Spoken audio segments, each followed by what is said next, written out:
পালা আসবে যখন, হ্যাঁ আসো আব্দুর রহমান, বাড়ি কোথায়? বাড়ি রনহা।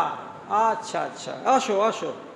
আপনি যখন রব্বুল আলামিন যেখানে দাড়িপাল্লা কায়েম করে মানুষের হিসাব নিচ্ছেন, এইখানে আপনি আসবেন, তো আপনার এখানে পা দেওয়ার আগেই রব্বুল আলামিন আপনার দিকে দেখে শুধু এই ভাষাটাই বলবেন, ও আচ্ছা তুমি আব্দুর রহমান, তোমার বাড়ি রনহা, যাও ফাদখুলি ফি ইবাদি ওয়াদখুলি জান্নাতি, তুমি যাও যাও যাও যাও। আপনার হিসাব হয়ে গেল। কেন হয়ে গেল? কি জন্য হয়ে গেল? ডাকা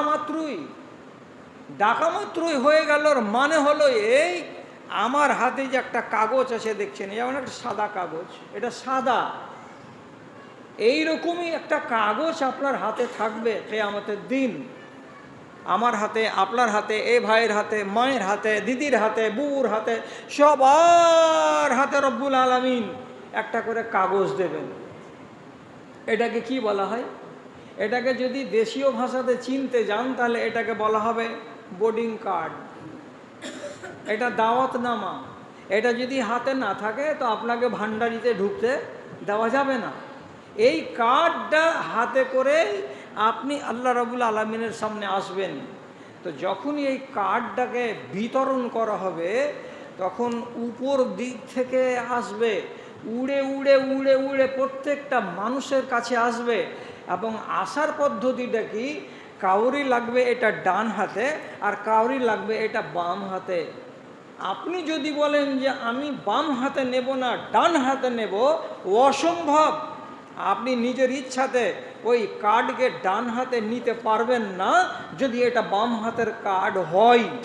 আর আপনি যদি ইচ্ছা করেন যে আমার ডান হাতের কার্ডটাকে আমি বাম হাতে করে দেব, আপনি ইচ্ছা করে দিতে পারবেন না।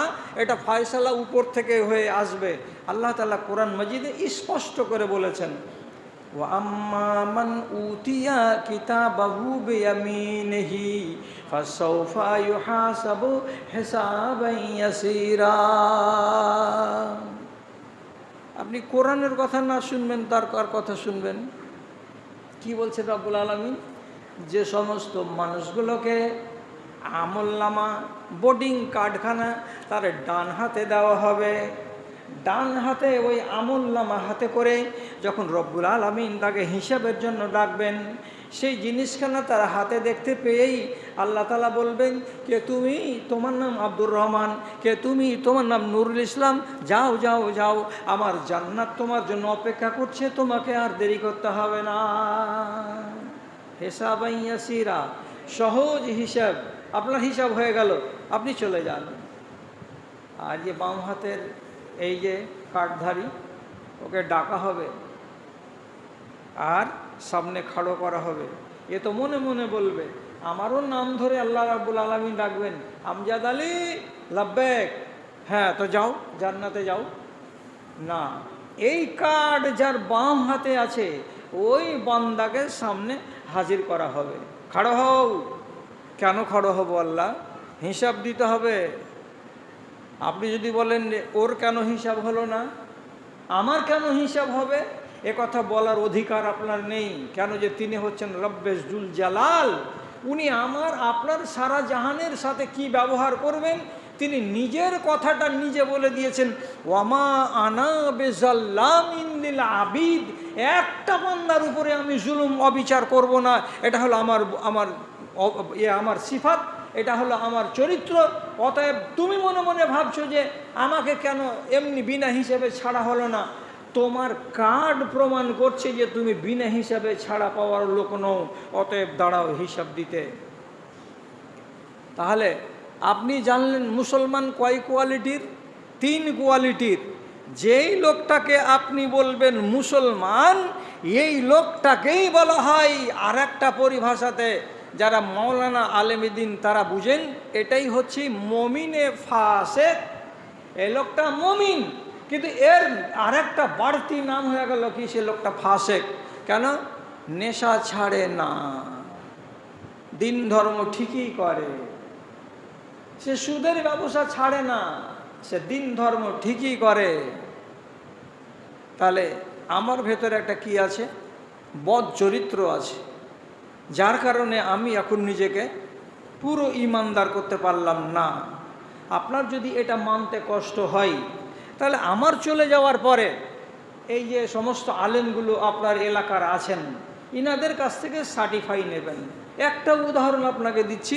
নবীজি হাদিসে বলছেন, ইজা জানাল আব্দ খারাজা মিনহুল ঈমান।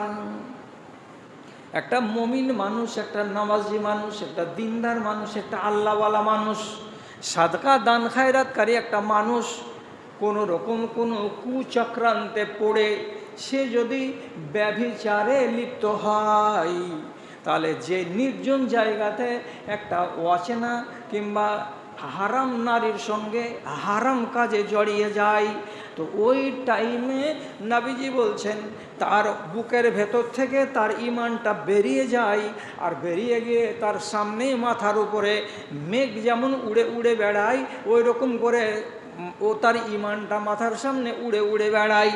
আর ওখান থেকে ডাক দিয়ে দিয়ে বলে, ওরে শয়তান, ওরে বেঈমান, যতক্ষণ পর্যন্ত এই হারাম কাজ থেকে নিজেকে বের করে না আনবি, ততক্ষণ পর্যন্ত তোর হৃদয়ের ভেতরে আমি ঢুকতে পারবো না। কেন? আমার নাম হলো ইমান, আজ এটা কাজ করে যাচ্ছিস তার নাম হলো কুফুর। কুফুরের সঙ্গে ইমান থাকবে না।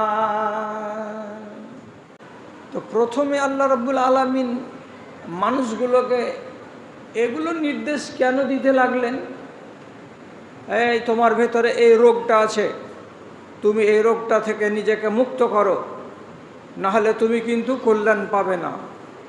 আর একজনকে বললেন, এই তোমাদের ভেতরে, তোমাদের সমাজে, তোমাদের গ্রামে এই রোগটা আছে, তোমরা এই রোগ থেকে মুক্ত হতে চেষ্টা করো, নাহলে তোমরা কিন্তু কল্যাণ প্রাপ্ত হবে না।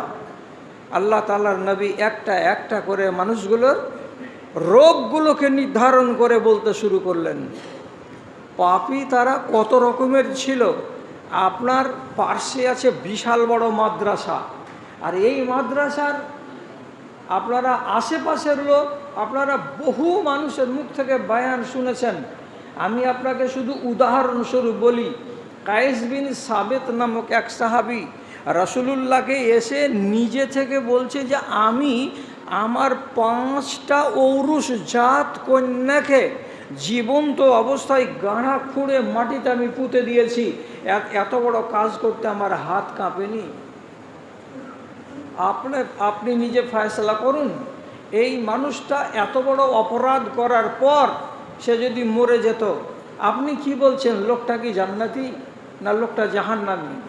অবধারিত কথা যে এত বড়টা, যার মধ্যে অপরাধ আছে আর করে মরে যাচ্ছে, তো সেই লোকটা তো জাহান্নামী। যতক্ষণ বেঁচে আছে, দাঁড়িয়ে আছে, আর যেমনি মরে গেল জাহান্নামে দুঃখ করে পড়ে গেল, তো জীবনটা বেকার হয়ে গেল। তাকে আল্লাহর কোরআন দিয়ে বুঝানো হলো, সাবধান করা হলো। সূরা বাকারার ভেতরে রব্বুল আলামিন আয়াত নাজেল করে বললেন, আর সূরা আম্মা পারার ভেতরে আল্লাহ রাব্বুল আলামিন ছোট ছোট ছোট ছোট সূরাগুলোর ভেতরে অনেক শিক্ষণীয় জিনিস দিলেন। তার ভেতরে একটা কথা বলে দিলেন, ওয়া ইজাল মাউউদাতু সুইলাত বিআইয়ি যামবিন কুতিলাত। কিয়ামতের দিন একটা মানুষকে খাড়ো করা হবে, আর যাকে হত্যা করা হয়েছিল তাকে পুনর্জীবিত করে তার সামনে খাড়ো করে আল্লাহ তাআলা জিজ্ঞেস করবেন, তোমাকে মার্ডার করেছিল কেউ? বলে হ্যাঁ। কে করেছিল? এই লোকটা। এটা তোমার কে? এটা আমার বাবা। তাহলে বাবাকে মার্ডার কেসের আসামি করে যখন খাড়ো করা হবে, তো আল্লাহ রাব্বুল আলামিন বলছেন তোমাকে তো জাহান্নামে যেতে হবে। কেন? যে কোরআন বলছে, মান কাতালা মুমিনান মুতাআম্মিদান ফাজাযাউহু জাহান্নামা খালিদান মুখাল্লাদা। একটা মানুষ যদি অন্য মানুষকে মার্ডার করে মরে যায়, তাহলে তাকে অনাদি অনন্ত কাল ধরে জাহান্নামে জ্বলতে হবে। তাহলে আপনি আর আপনার মতো লোক আরবের বুকে যারা যারা কন্যা সন্তানকে জীবন্ত পুঁতে দেয়, তারা তো মার্ডার কেসের আসামি হয়ে উঠবে। তোমাদেরকে এইখান থেকে সাবধান হতে হবে না হবে না। যারা এই রোগের রোগী ছিল তারা সবাই মিলে বলল লাব্বাইক, এই রোগ আমাদের ভেতর থেকে আমরা সারিয়ে নিচ্ছি এবং আমরা জীবনে এইরকম অপরাধে আর নিজেকে জড়াতে যাব না। তাহলে এক শ্রেণীর লোক এই রোগ থেকে নিজেকে মুক্ত করে নিতে পারলো। ভাই আমার, দাদা আমার, বাপজিরা আমার, ভালো করে কথাটাকে খেয়াল করুন এবং বুঝুন। একটা মানুষের ইজ্জতকে নষ্ট করা আর একজন মুমিনের উচিত নয়। আল্লাহ তাআলা নেই বলছেন, ইন্না দিমাআকুম ওয়া আমওয়ালাকুম ওয়া আরাযাকুম হারামুন আলাইকুম। একজন মুসলমানের উপরে আরেকজন মুসলমানের মাল এবং তার রক্ত এবং তার সম্ভ্রম ইজ্জতকে আল্লাহ তাআলা হারাম করে দিয়েছেন। আপনি কোনো মুসলমানের ইজ্জতকে দেখতে পারেন না আর আপনি নিজের ইজ্জত কোনো মুসলমানকে দেখাতে পারেন না, এটা কঠিনতম অপরাধ।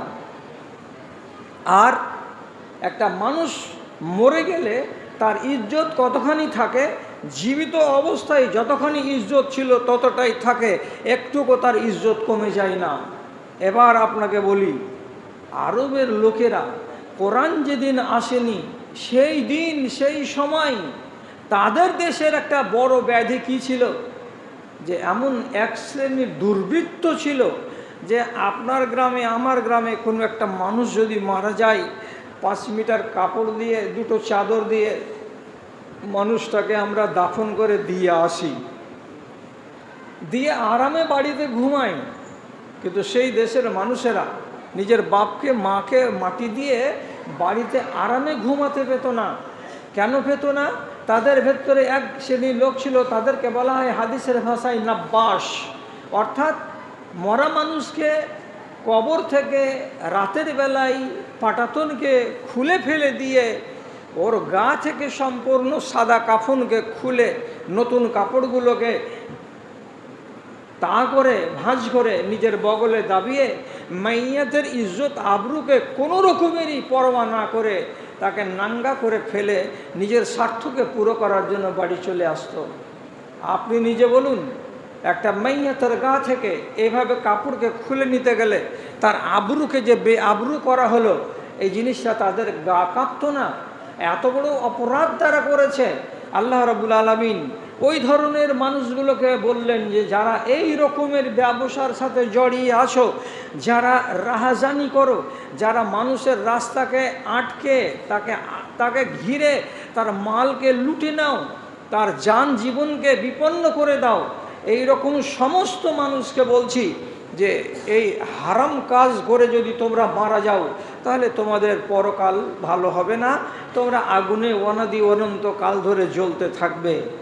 তাহলে এইভাবে আল্লাহ রাব্বুল আলামিন তাদের ব্যাধিগুলোকে চিহ্নিত করে করে ওষুধ পাঠাতে লাগলেন, আর ওষুধ আসতে লাগলো। শেষে ওই মানুষগুলো কতটা সম্মানী হলো আল্লাহর কোরআনকে মেনে, আপনি দেখুন। এইবার হযরতে উমর রাদিয়াল্লাহু তাআলা আনহু, তিনি হলেন মুহাম্মদ সাল্লাল্লাহু আলাইহি সাল্লামের উম্মতির ভেতরে 2 নম্বর সর্বশ্রেষ্ঠ ব্যক্তি। 1 নম্বর সর্বশ্রেষ্ঠ ব্যক্তি হলেন আবু বকর সিদ্দিক রাদিয়াল্লাহু তাআলা আনহু, এবং 2য় শ্রেষ্ঠ ব্যক্তি হলেন হযরতে উমর ফারুক রাদিয়াল্লাহু তাআলা আনহু। ইনার মতো শ্রেষ্ঠ মানুষ এবং এত জ্ঞানী গুণী মানুষ যে তার জ্ঞানের পরিধিটা আপনি অনুমান করুন, যে দুনিয়াতে তিনি একজন মানুষ হিসাবে মগজে কোনো কথাকে কল্পনা করেন, তো সেই কল্পনাকে আল্লাহ রাব্বুল আলামিন এতটা পছন্দ করেছেন যে আয়াত বানিয়ে আসমান থেকে সেটাকে বিধিবিধান বানিয়ে নাজেল করে দিয়েছেন। ভাবনাটা কার? তা হযরত উমরের। ভেবেছেন কোথায়? দুনিয়ার মাটিতে। তিনি ফেরেশতা নন, একজন সাধারণ মানুষ আমাদের মতো। তো তার উন্নত মানের চিন্তাধারা কত ছিল এবং লোকটা বিজ্ঞ কত ছিল, এত বড় জ্ঞানী আর এত বড় গুণী, এত বড় দার্শনিক মানুষটা, তিনি নিজে যেদিন প্যালেস্টাইন জয় হলো তার শাসন আমলে, তখন তিনি বিশেষ কারণে তাকে প্যালেস্টাইন যেতে হয়েছিল। সেই প্যালেস্টাইন যাওয়ার কালে তার সেনাপতি ওবাইদা ইবনুল জাররাহ রাদিয়াল্লাহু তাআলা আনহুর সামনে তিনি বলেছিলেন একটা দামি কথা। সেই কথাটা আজও ইতিহাসের পাতায় সোনার কালিতে লেখা আছে। আপনি আপনার ব্রেনের মেমোরিতে প্রথম লাইনে এটাকে মাহফুজ করে রাখেন। তিনি কত দামি কথা বলে গেছেন। তিনি কি বলেছেন? কুন্না আজাল্লা কওমিন ফাআযানাল্লাহু বিল ইসলাম। কি তর্জমা? আমরা ছিলাম লাঞ্ছিত জাতি, আমরা ছিলাম ধিক্কৃত জাতি, আমাদের মতো ছোট লোক, আমাদের মতো অভদ্র, আমাদের মতো বর্বর, আমাদের মতো অসামাজিক প্রাণী আল্লাহর দুনিয়াতে আর কেউ ছিল না। আমরা ছিলাম নেহাত ছোট লোক, আমরা ছিলাম অতিমাত্রায় জঘন্য মানুষ। কেন? আমরা মাইয়াতকে রেহাই দিইনি, আমরা নারী জাতিকে রেহাই দিইনি, আমরা অপরিচিত মানুষকে রেহাই দিইনি, আমরা নারী জাতির আবরু নিয়ে ছিনিমিনি করতে আমরা একটু দ্বিধা করিনি। মদ ছিল আমাদের খাওয়া, আর নাচ গান করা ছিল আমাদের পেশা আর নেশা। আমরা এমন ধিক্কৃত মানুষ ছিলাম, কিন্তু রব্বুল আলামিন আমাদেরকে এখন চরম উন্নতির শিখরে পৌঁছে দিয়েছেন, আর আমাদেরকে আল্লাহ তাআলা সভ্য জাতিতে পরিণত করেছেন। কার দৌলতে? বিল ইসলাম। যখন আমরা ইসলামকে মেনে নিয়েছি, কোরআনকে মেনে নিয়েছি, যখন নবীর আদর্শকে আমরা বুকে চাপড়ে ধরে নিয়েছি, সেদিন থেকে আমরা বড় লোক হয়ে গেছি। আমাদের মতো বড় লোক আল্লাহর দুনিয়াতে আর একটাও কোনো জাতি নয়। কোরআনের দৌলতে বড় লোক হয়ে গেলেন কারা? যারা কিছুদিন আগে ছিল ছোট লোক, তারা। তাহলে ওদের ভেতরে আর ওই রোগগুলো নেই। মদ ছেড়ে দিয়েছে, নেশা ছেড়ে দিয়েছে, সুদের ব্যবসা ছেড়ে দিয়েছে, মানুষের রাস্তা আটকিয়ে কতল করে দেওয়া, মাল লুটে নেওয়া ছেড়ে দিয়েছে, মহিলাদেরকে বেআবরু করা ছেড়ে দিয়েছে, সব বুরাইগুলোকে তারা ছেড়ে দিয়েছে। দিয়ে ওরা হয়ে গেছে সাচ্চা মুসলমান। তাহলে রসুলুল্লাহ এত জোর কেন দিলেন প্রথমেই যে তোমরা তোমাদের অন্তরগুলোকে আগে পরিষ্কার করো? কথাটা হলো এই যে একটার নাম হলো ঈমান আর আরেকটার নাম হলো কুফর। ঈমান একটা আর কুফর হলো একটা। যেগুলো আল্লাহর নিষেধ সেগুলো হলো কুফর, আর যেগুলো আল্লাহর আদেশ সেগুলো হচ্ছে আল্লাহর দেয়া আমাদের উপরে নিয়ামত, এগুলো হলো ঈমান। আমার অন্তরে যদি কুফরের একটা অংশ থাকে, তাহলে ওই হৃদয়ের ভেতরে ঈমান সুস্থ হয়ে বাঁচতে পারে না।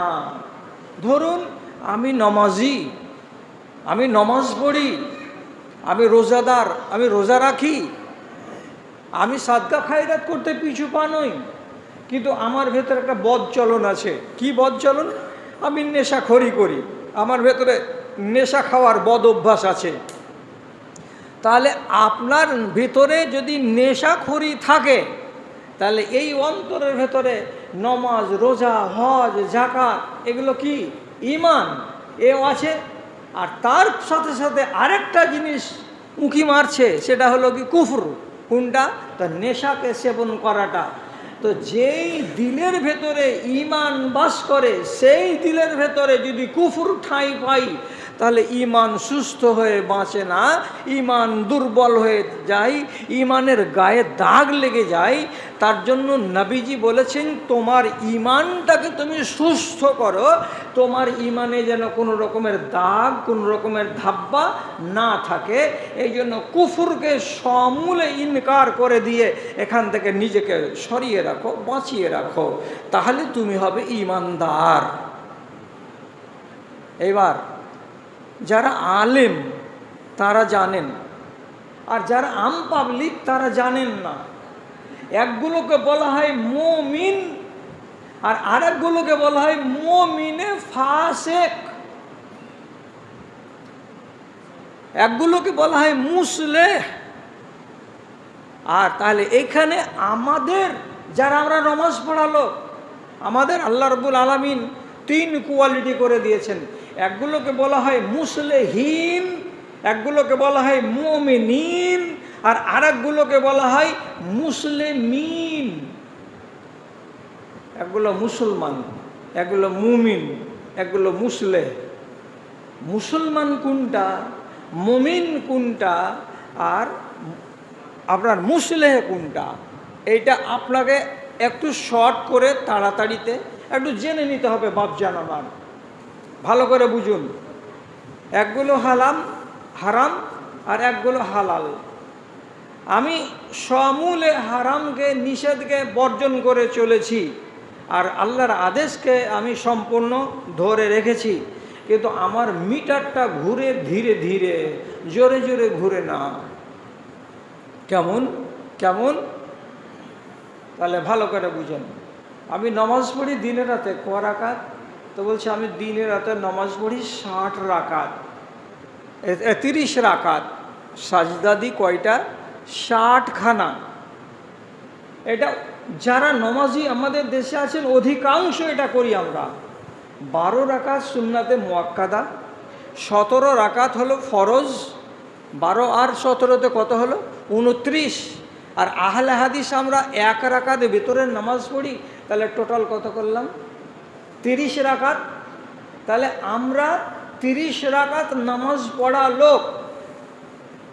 আর সেই সাথে সাথে আমি চুরি করি না, আমি ডাকাতি করি না, আমি কাউরি মিরাজকে ছিনতাই করি না, আমার ভেতরে রাহাজানি নেই, আমি কোনো নেশা সেবন করি না, এগুলো থেকে দূরে রেখেছি নিজেকে।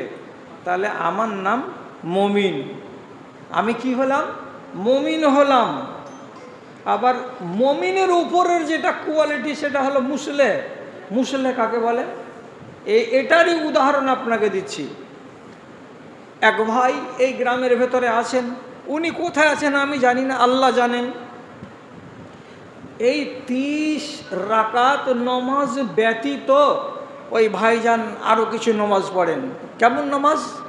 যেমন উনি বেলা 8টা, 8:30, 9টার দিকে 4 রাকাত নামাজ পড়েন, এটাকে বলা হয় চাশতের নামাজ। তাহলে 100 জন লোকের ভেতরে 2 জন লোক নামাজ পড়ে, এটা বাকি 98 জন লোক পড়ে না। মা খালাদের ভেতরে এই নামাজটা পড়ার রেওয়াজ আছে, ওরা চাশতের নামাজ বেলা 8টা, 8:30, 9টার সময় 4 রাকাত 2 করে পড়ে। তাহলে আপনি নিজে বলুন, 30-এর বাইরে না 30-এর মধ্যে এই 4 রাকাত 30-এর বাইরে? আর একটা নামাজ আপনাকে বলছি, কিছু ভাই আছেন যারা রাতের বেলায় জেগে 8 রাকাত এবং 3 রাকাত 11 রাকাত, এটাকে তাহাজ্জুদের নামাজ হিসাবে আমার অনেক ভাইরা আপনারা পড়ে থাকেন। তাহলে এটা অতিরিক্ত নামাজ। তাহলে যারা প্রয়োজনীয় নামাজটিকে করে তার বেশি করে নামাজ পড়ে, তাহাজ্জুদের নামাজ পড়লো, মাগরিবের টাইমে আজানের সাথে সাথে মসজিদে এসে 2 রাকাত সুন্নাত পড়লো, এই সুন্নাত মরে গেছে, আমাদের দেশে বেঁচে নাই। যে কোনো টাইমে মসজিদের ভেতরে প্রবেশ করলো, 2 রাকাত তাহিয়াতুল মসজিদ আদায় করলো। তাহলে যারা এইরকম করে ইবাদত করে, নমাজ পড়ে কিন্তু বেশি, তাহলে এই লোকটা কি? এটা ইমানদার। কিন্তু ইমানের এটা কোন কোয়ালিটি? এটা হলো হাই কোয়ালিটি। এর জন্য এই লোকটাকে বলা হয় মুসলেহ। আপনি শুধু 30টা রোজা রাখেন, আর আরেকটা মানুষ আমার ভাই এখানে আছেন, উনি জানেন যে 30টা রমজানের রোজা রাখার পর রাসূলুল্লাহ বলেছেন, মান আতবা সিত্তান মিন শাওয়াল, শাওয়াল মাসের এর পরের মাসটাতে যদি আর 6টা রোজাকে কেউ রেখে নেয়, তাহলে পরে সেই লোকটা যেন কি কান্নাহু সামাদ দাহারা, সে যেন সারা বছর রোজা রাখলো। তাহলে 30-এর পরে আর 6টা রোজা শাওয়াল মাসের আমরা পুরুষ লোকেরা কজন রাখি না। কিছু লোক আছে রাখেন, আবার শাওয়াল মাসকে বাদ দিয়ে দেন। আর একটা রোজা আছে মুহররমের 9 আর 10, 10 আর 11, এই 2টো রোজাকে যদি কেউ রাখে, এটাও সুন্নাত নফল, তাহলে রাখতে পারেন, বড় স্বভাব। আর একটা রোজা আছে 9 তারিখ জিলহিজ্জা মাসের আরাফার দিন, অনেক ভাই রাখেন, অনেক ভাই রাখেন না। তাহলে আমি কেমন মুসলমান যে আমি 30টা রোজা রাখি, এরপরে আর বাকি রোজা রাখার আমার ভেতরে ওই রকমের স্পৃহা নেই। তাহলে আমি ফরজ রাখি, আমি মোমেন, হারামের সঙ্গে জড়িয়ে নেই, আমি মোমেন। কিন্তু আমার ভাই হারামের সঙ্গে জড়িয়ে নেই, আবার রমজানের রোজা রাখার সাথে সাথে অতিরিক্ত রোজা রাখে, তাহলে ইনি হয়ে গেলেন মুসলে, আমি হয়ে গেলাম মোমেন। তাহলে ইনার ইমান হলো হাই কোয়ালিটির, আর আমার ইমান হলো উনার চাইতে কিছু লো কোয়ালিটির। আর এই লোকটিরই ভেতরে কিছু লোক এমন আপনারা বা আমরা আছি যে নামাজও পড়ি, রোজাও রাখি, আর সুযোগ পেতে গেলে একটু হালকা ফুলকা চুরি চামারি করি, সুযোগ পেয়ে গেলে মিথ্যা কথা বলে দিই, সুযোগ পেয়ে গেলে কোনো একটা হারাম কাজ চোখের সামনে ভালো লাগলো করে ফেললাম। তাহলে আমার ভেতরে কি আছে? ইমানের কাজ আছে, নমাজ রোজা হজ যাকাত আছে, আর কুফরের কাজ মাঝে মাঝে এক একটা করে আমি করি। তো যে একটা কুফরি কাজ আমি করি আর আমি জানি না বলে যদি করি, তাহলে আপনি মুমিন।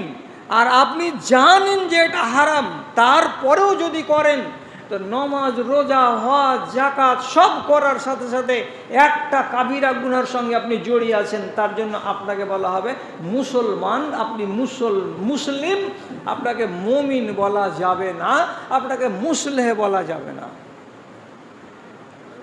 তাহলে তিনটা লোকের বিধান কি?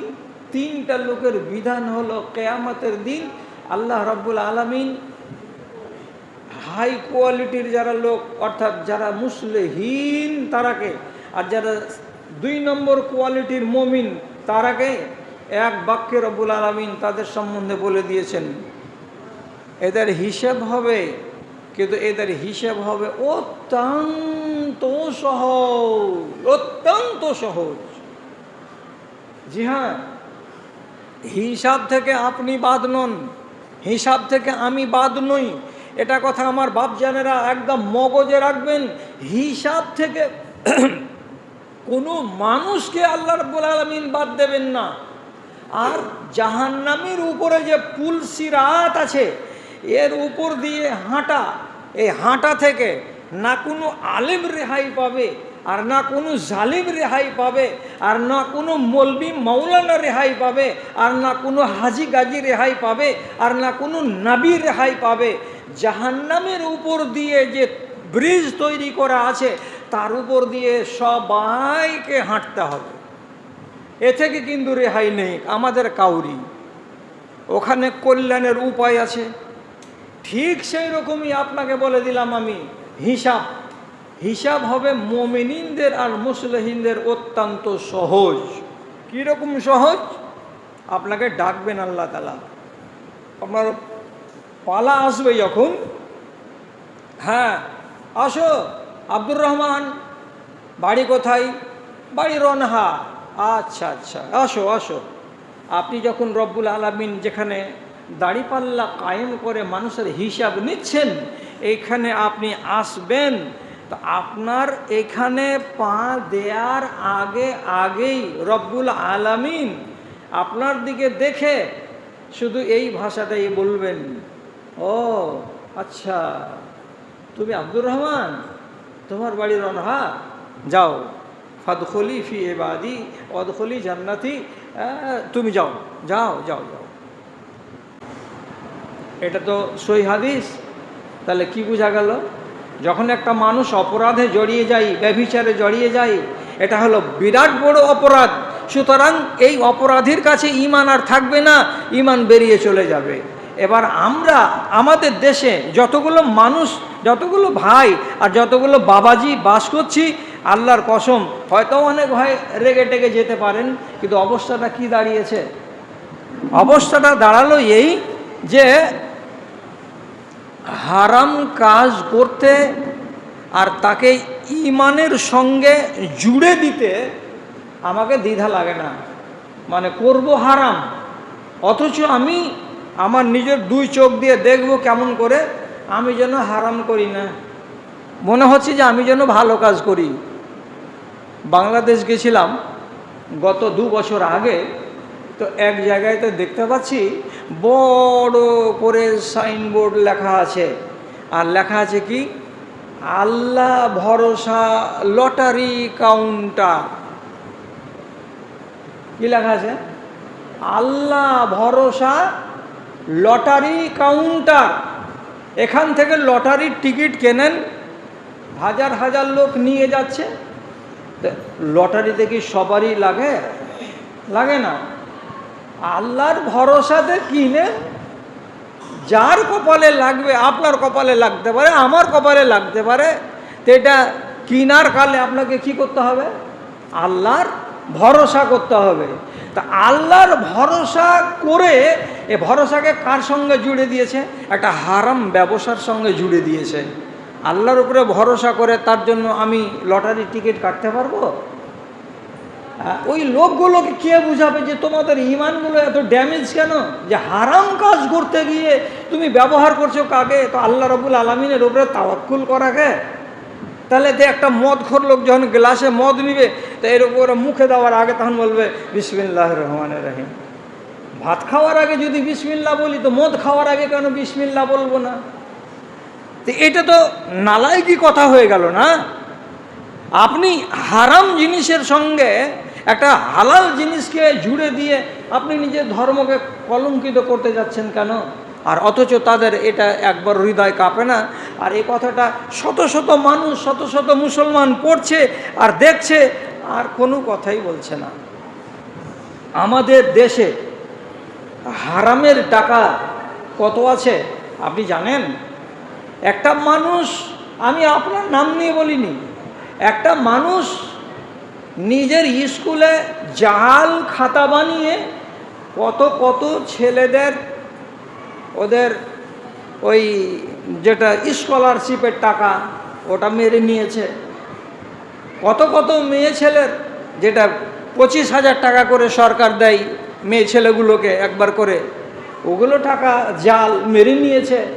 কত কত জায়গাতে সরকারি হোস্টেল আছে, একটা ছাত্র নয়, অথচ 50টা ছাত্রের দৈনিক হিসাব তৈরি করার পরে মান্থলি পেমেন্ট করে নিচ্ছে আর সমস্ত টাকাকে পকেটে ভরে নিচ্ছে। কত কত জায়গাতে মিড ডে মিলের টাকাকে একদম হালাল করে নিজের পকেটে টেনে নিচ্ছে। এত বড় বড় হারাম কারবারি আমাদের দেশে আছে। আর এই হারামের টাকার কারবারি যখন 3 তলা বাড়ি বানিয়েছে টাইলস দিয়ে, তো বাড়ির মেন জায়গাতে এত বড় পাথরে খোদাই করা কোরআন মাজিদের আয়াত লিখে রেখেছে, আপনি দেখতে পাবেন ঝকঝক করে। ওর মেন জায়গাতে লাগানো আছে, লেখা আছে কি? হাযা মিন ফাজলে রাব্বি, হাযা মিন ফাজলে রাব্বি। এটা নবী সুলাইমান আলাইহিস সালাতু ওয়াস সালাম বলেছিলেন যে এটা আমাকে আল্লাহ রাব্বুল আলামিন একটা বিশাল বড় নিয়ামত দান করেছেন, অন্য কয়জন লোককে আল্লাহ দান করেছেন। তো এটা হলো আল্লাহ রাব্বুল আলামিনের একটা অবদান আমার উপরে। সেই পবিত্র কথাটা বলেছিলেন একটা পবিত্র কাজের পরিপ্রেক্ষিতে। আর আপনি হারামের টাকা দিয়ে বাড়ি করলেন, আর বাড়ির উপরে গিয়ে লিখে দিলেন কি? হাযা মিন ফাজলে রাব্বি, এটা আল্লাহ তাআলার দান আমার উপরে। সুবহানাল্লাহ। কোরআন মাজিদকে অবমাননা করা, যে আমি কোন টাকা দিয়ে বাড়ি করেছি, আর এই টাকার বাড়িকে আমি আবার আল্লাহ রাব্বুল আলামিনের কোরআনের আয়াত দিয়ে জুড়ে দিলাম যে এটা আল্লাহ তাআলার দান। তাহলে সুদের ব্যবসা করা আর হারামের চুরির ব্যবসা করে ঘর তৈরি করা কি আল্লাহর দান? কত বড় নালায়েকি কথা এটা! আমার অবস্থাটা কি দাঁড়ালো? ঘুষ না নিলে আমাদের দেশের অফিসারেরা বাঁচে না, অথচ ওই অফিসার ঘুষের টাকা পকেটের ভেতরে ভরে নিয়ে সকালবেলায় লোহাপুর স্ট্যান্ডের বাজারে যাচ্ছে, আর যাওয়ার পরে হালাল দোকান খুঁজে বেড়াচ্ছে যে মাংস হালাল কোথায় পাওয়া যাবে। এটা তো অমুসলিমের দোকান, এর জবাই করা মাংস তো হালাল নয়, এটা তো অমুসলিমের দোকান, এর মাংস তো আমার খাওয়া চলবে না। আমি খুঁজে বেড়াচ্ছি কি? হালাল দোকান। মানে যেই দোকানের মাংসটা কি আছে, বিসমিল্লাহে আল্লাহু আকবার বলে জবে করার পরে বিক্রি করা হচ্ছে, এটা হলো হালাল মাংস। পকেটের টাকাটা কি? হারাম। আর খুঁজছি কোন মাংস? হালাল মাংস। আরে শালা, কোন দেশের মুসলমান আমি আর আপনি যে আমি নিজের ইমানটাকে পর্যন্ত ঠিকঠাক করে রাখতে পারছি না? রাসূলুল্লাহর কাছে একটা লোক এসেছে, হ্যাঁ আল্লাহ পাকের রাসূল, আমি আপনার সঙ্গে হিজরত করে মদিনা যাব, তার জন্য এলাম।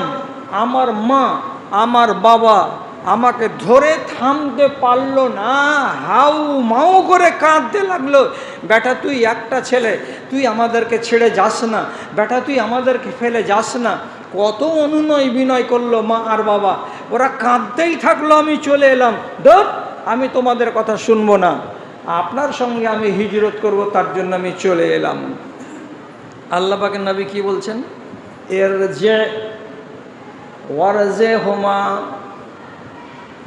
অফিরওয়াতিন এর যে ও আজহেক হোমা, তুমি ফিরে যাও, আগে বাড়ি চলে যাও।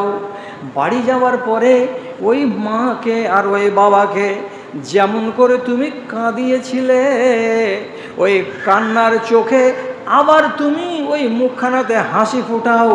যতক্ষণ পর্যন্ত তাদের মুখে হাসি ফুটাতে না পারবে, ততক্ষণ পর্যন্ত তোমার কোনো ইবাদত কাজে লাগবে না। মাকে বাবাকে নারাজ করে তুমি হিজরত করে সওয়াব কামাতে চাইছো, এটা চলবে না।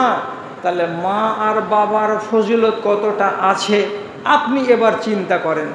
আমার এই ছেলে মিলে 70 বছর বয়সের মা বাবাকে ভিন্ন করে রেখেছে বাড়িতে, একই বাড়িতে বাস, মা বাবার সঙ্গে মিলমিলাপ নেই। ওরা আলাদা রান্না করে আর ছেলে নিজের বউকে নিয়ে আলাদা রান্না করে খায়। এরকম বাড়ি আশা করা যায় এদেশেও এক একটা পাওয়া যাবে।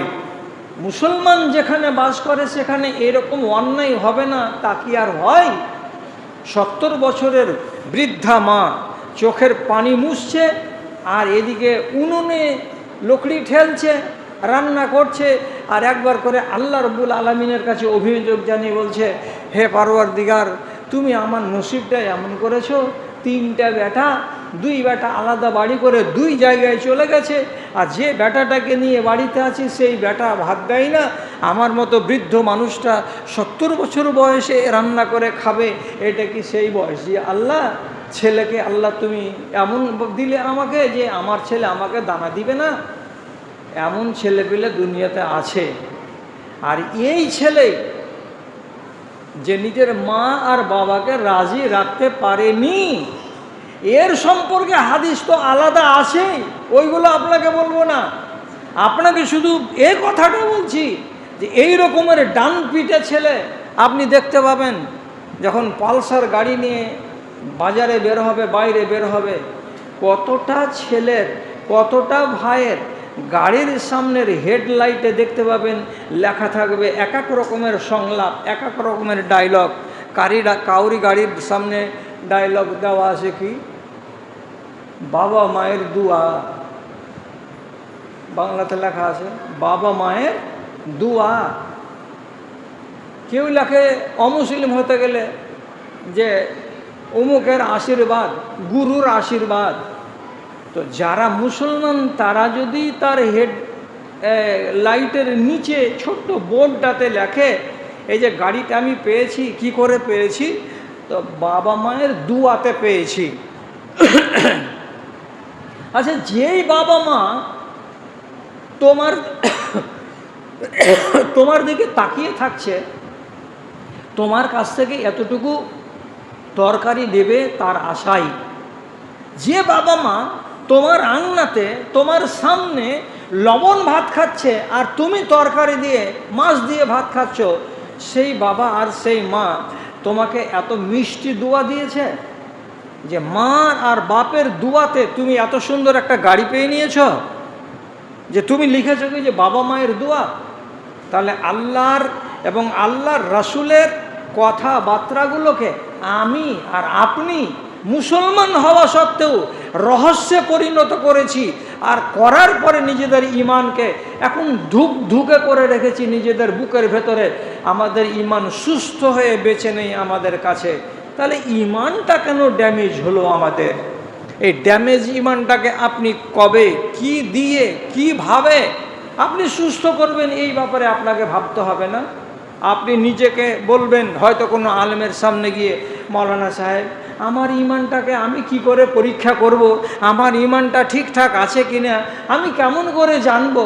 তাহলে আপনার ইমান ঠিক আছে না নাই, আর আমি আমার ইমানটাকে সবল করে রেখেছি না দুর্বল করে রেখেছি, কোনো ভাই যদি মনে করেন তো আপনার ইমানকে অন্য কোনো একজন লোকের ইমানের সাথে মনে মনে পাল্লাতে চাপান, চাপার পরে দেখেন যদি এই পাল্লার ইমানের সাথে আপনার ইমানগুলো মিলে যায় তাহলে মনে মনে তাসাল্লি করেন যে আলহামদুলিল্লাহ আমার ইমান ঠিক আছে। আর যদি দেখেন যে আল্লাহ এই ইমান থেকে আমি তো অনেক দূরে পড়ে আছি, তাহলে আপনি নিজেকে শুধরান। আমি আপনাকে সহিহ হাদিস বলছি, একটা খেয়াল করে শুনুন। আল্লাহ পাকের নবী এবং আবু বকর সিদ্দিক এরা দুজন বেড়াতে গেলেন মক্কার একদম এক প্রান্তে, মাঠের দিকে চলে গেছেন। বেড়াতে গিয়ে তৃষ্ণা পেয়েছে, পেটে ক্ষুধা পেয়েছে, তো একটা তরুণ ছেলেকে দেখে আবু বকর সিদ্দিক কাছে গিয়ে বলছেন, এই ছেলে একটা ছাগলগুলো দাও না, তোমার একটু দুধ দহন করব, করার পরে আমিও একটু দুধ খাবো, আমি ইনাকেও একটু দুধ খাওয়াবো, আর যদি বাঁচে তো তোমাকেও একটু দুধ খাওয়াবো, একটা ছাগলগুলো দাও না। তো ছেলেটা তখন বলছে, আনা মামলুকুন লাস্তু মালিকান। দুইজন মানুষকে সামনে রেখে দিয়ে এ বালক 14-15 বছরের ছেলেটা বলছে, আমি হলাম চাকর, আমি মালিক নই, আমি এই ছাগলগুলোর মালিক নই, আমি হলাম চাকর, আমি হলাম চারওয়াহা, আমি রাখাল। আমার মালিক আছে, আমার মালিক আমাকে বেতন দিয়েছে এই ছাগল কটাকে চড়িয়ে খাইয়ে হৃষ্ট পুষ্ট করে বাড়ি নিয়ে যাব। সন্ধ্যাবেলায় আমার মালিক দুগ্ধ দহন করবে, আর করার পরে সে নিজে খাবে, পরিবারকে খাওয়াবে, প্রয়োজন হলে বাজারে বিক্রি করবে। সুতরাং মালিকের জিনিসে আমি অনধিকার চর্চা করতে পারবো না। তো কথাটা কি কত চমৎকার কথা। আমি ভাই মালিক নই, আমি দিতে পারবো না আপনাকে, আমি মালিক হলে দিয়ে দিতাম। তো কার এগুলো ছাগল? তো বলছে এগুলো ছাগল হচ্ছে উকবা বিন আবি মুইতের ছাগল। উকবা বিন আবি মুইতটাকে এই সেই দুর্বৃত্ত লোকটা, যে লোকটা নবীজি যখন কাবার প্রাঙ্গণে একবার নামাজ পড়ছিলেন তখন নবীজিকে তার কাঁধের উপরে ভুঁড়ি চাপিয়ে দিয়েছিল উটের, দেওয়ার পরে জীবনসহ মেরে দেওয়ার চেষ্টা করছিল। সেই উকবা বিন আবি মুইতের হলো এটা রাখাল, এবং এত বড় ছাগলের পালটা হলো সেই উকবা বিন আবি মুইতের। তো বলছে আমি দিতে পারলাম না বাবা। তখন আবু বকর সিদ্দিক বলছেন, চলেন যাই এখান থেকে, ছেলেটা যখন দিবে না তো আর আমাদের জোর করার কি আছে। তো রাসূলুল্লাহ কানে কানে বললেন আবু বকরকে একটা কথা, তো সেই কথাটা আবু বকর আবারও এই রাখালটাকে বলছে। কি রাখালটাকে বলছে? আতেনি শাতান লাম ইয়ানজা আলাইহাল ফাহালো, তুমি তোমার পালের মধ্য থেকে এমন একটা ছাগি, এমন একটা পাঠিগুলোকে দাও যেই পাঠিটা এখন পর্যন্ত সে নিজের পুরুষটার কাছে বা তার উপরে তার পুরুষটা বা বোকাটা সবার হয়নি, এবং সে গর্ভবতী হয়নি, এবং তার থানে দুধ আসেনি। এইরকম একটা খালি কম বয়সী পাঠিগুলো আমাদেরকে দাও। এখন পর্যন্ত যে ছাগিটা মিলন করেনি, ওই বয়স তার হয়নি, ওর উপরে ওদের পুরুষটা যেটা আমাদের দেশে বোকা, সে তার উপরে শোয়ার হয়নি, এবং তার পেটে বাচ্চাও আসেনি, এইরকম বয়সের একটা ছাগি, একটা এগুলো বকরিগুলো তুমি আমাদেরকে দিবা না? তখন আব্দুল্লাহ বিন মাসুদ রাদিয়াল্লাহু তাআলা আনহু বলছে নাকি, হ্যাঁ এগুলো তো অনেক আছে, এইটা একটা, এইটা একটা, এগুলো এখন পর্যন্ত ওই ষাঁড়ের মুখ দেখেনি, এগুলোকে নিতে পারেন। এগুলো কি করবেন আপনারা? এগুলো নিয়ে কি হবে আপনাদের? বাবা তুমি দাও না, একটা দাও, নাও নাও, যেটা ইচ্ছা তোমার সেটা নাও। এইবার আবু বকর সিদ্দিক একটা 6 মাস 7 মাস এইরকম বয়সের বা 1 বছর হয়তো কোনো রকম করে জুটবে এই বয়সের একটা পাঁঠিগুলোকে ধরে রাসূলুল্লাহর কাছে ধরলেন। আল্লাহ পাকের নবী বিসমিল্লাহির রহমানির রহিম বলে তার বাঁটে আস্তে আস্তে করে এমনি করে হাত দিলেন। তো যেমনি হাত দেয়া ওলানে দুধ নেমে এলো। তারপরে রাসূলুল্লাহ একটা বাসন চাইলেন, বাসনে দুধ দহন করা হলো। দুধটা আবু বকর পান করলেন, আল্লাহ পাকের রাসূল পান করলেন। তারপরে যে রাখাল গরু ছাগলগুলো চড়াচ্ছে তাকেও দেওয়া হলো, তুমি একটু পান করো, ও পান করলো। তারা আশুদা হয়ে গেলেন। তারপরে তখন রাসূলুল্লাহ আবার তার ওই বাটে হাত দিলেন, আবার বাটগুলো ছোট ছোট হয়ে গেল। দেখে মনে হচ্ছে আগে যেমন ছিল তেমন, এখন ওলানে আর দুধ নেই। এই দৃশ্যটা দেখার পরে আবার ওই বালক কাছে এসে বলছেন, আপনি কি এমন কথা বললেন, আমাকে একটু শিখিয়ে দেন না।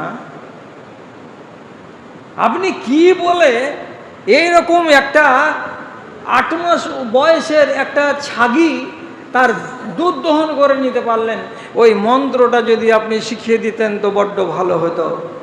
আল্লাহ পাকের রাসূল ওই ছেলেটার ঈমানের দিকে দেখে, ছেলেটার ঈমানের দিকে দেখে, আরে তুমি তো এখন বেদিন, তুমি একটা মুশরিকের রাখাল, তোমার ভিতরেও কোরআন নাই, তোমার ভেতরেও ঈমান নাই, তুমিও এখনো দিন কবুল করনি, কিন্তু তোমার ঈমানটাকে দেখতে পেলাম। কি দেখলাম?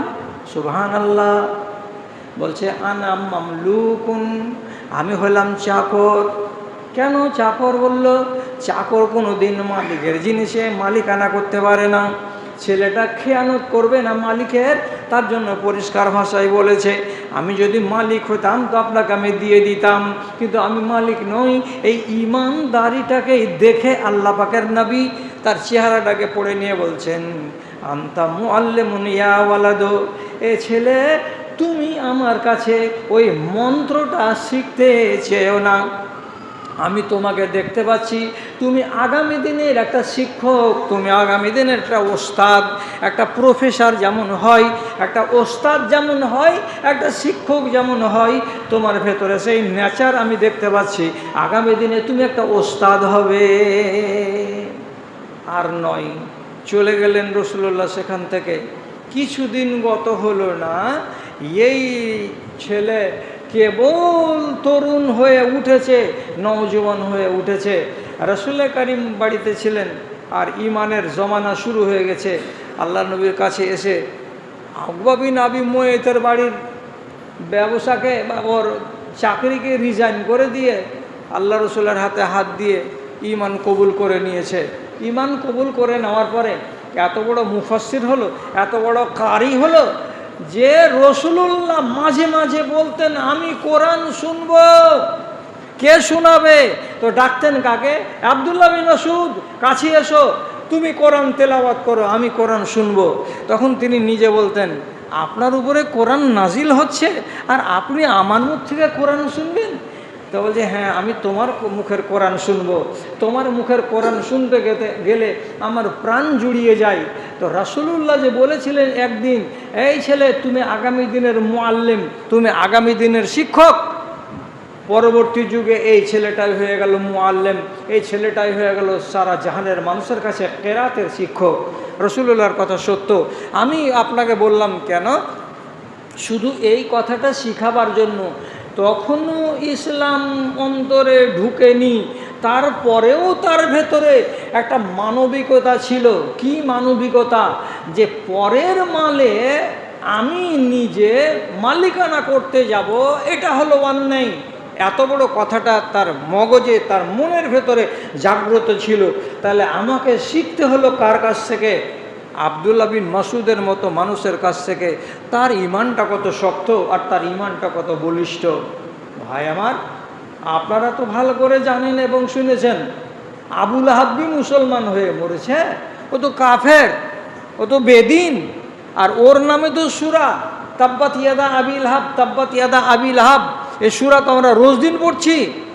অথচ এই লোকটার কথা বলি, আমার আর আপনার একটু জ্ঞান যেন হয় তার জন্য আপনাকে বলছি যে আবু লাহাবের মতো লোক নিজের বেটা ওতাইবাকে যখন ব্যবসার জন্য সিরিয়া বেরিয়েছে ছেলেটা, তখন নিজের ছেলের সামনে খাড়ো হয়ে, আর ওদের যে 12-14 জনের টিম আছে একসঙ্গে ব্যবসাতে যাচ্ছে, ওর সামনে খাড়ো হয়ে বাকি 12-14 জন লোককে বলছে, ছেলেরা, ও আমার গ্রামের, আমার পাড়ার যুবকেরা, তোমরা একসঙ্গে ব্যবসাতে বেরিয়েছো, সিরিয়া যাবে, অনেক দূরের রাস্তা, লম্বা সফর।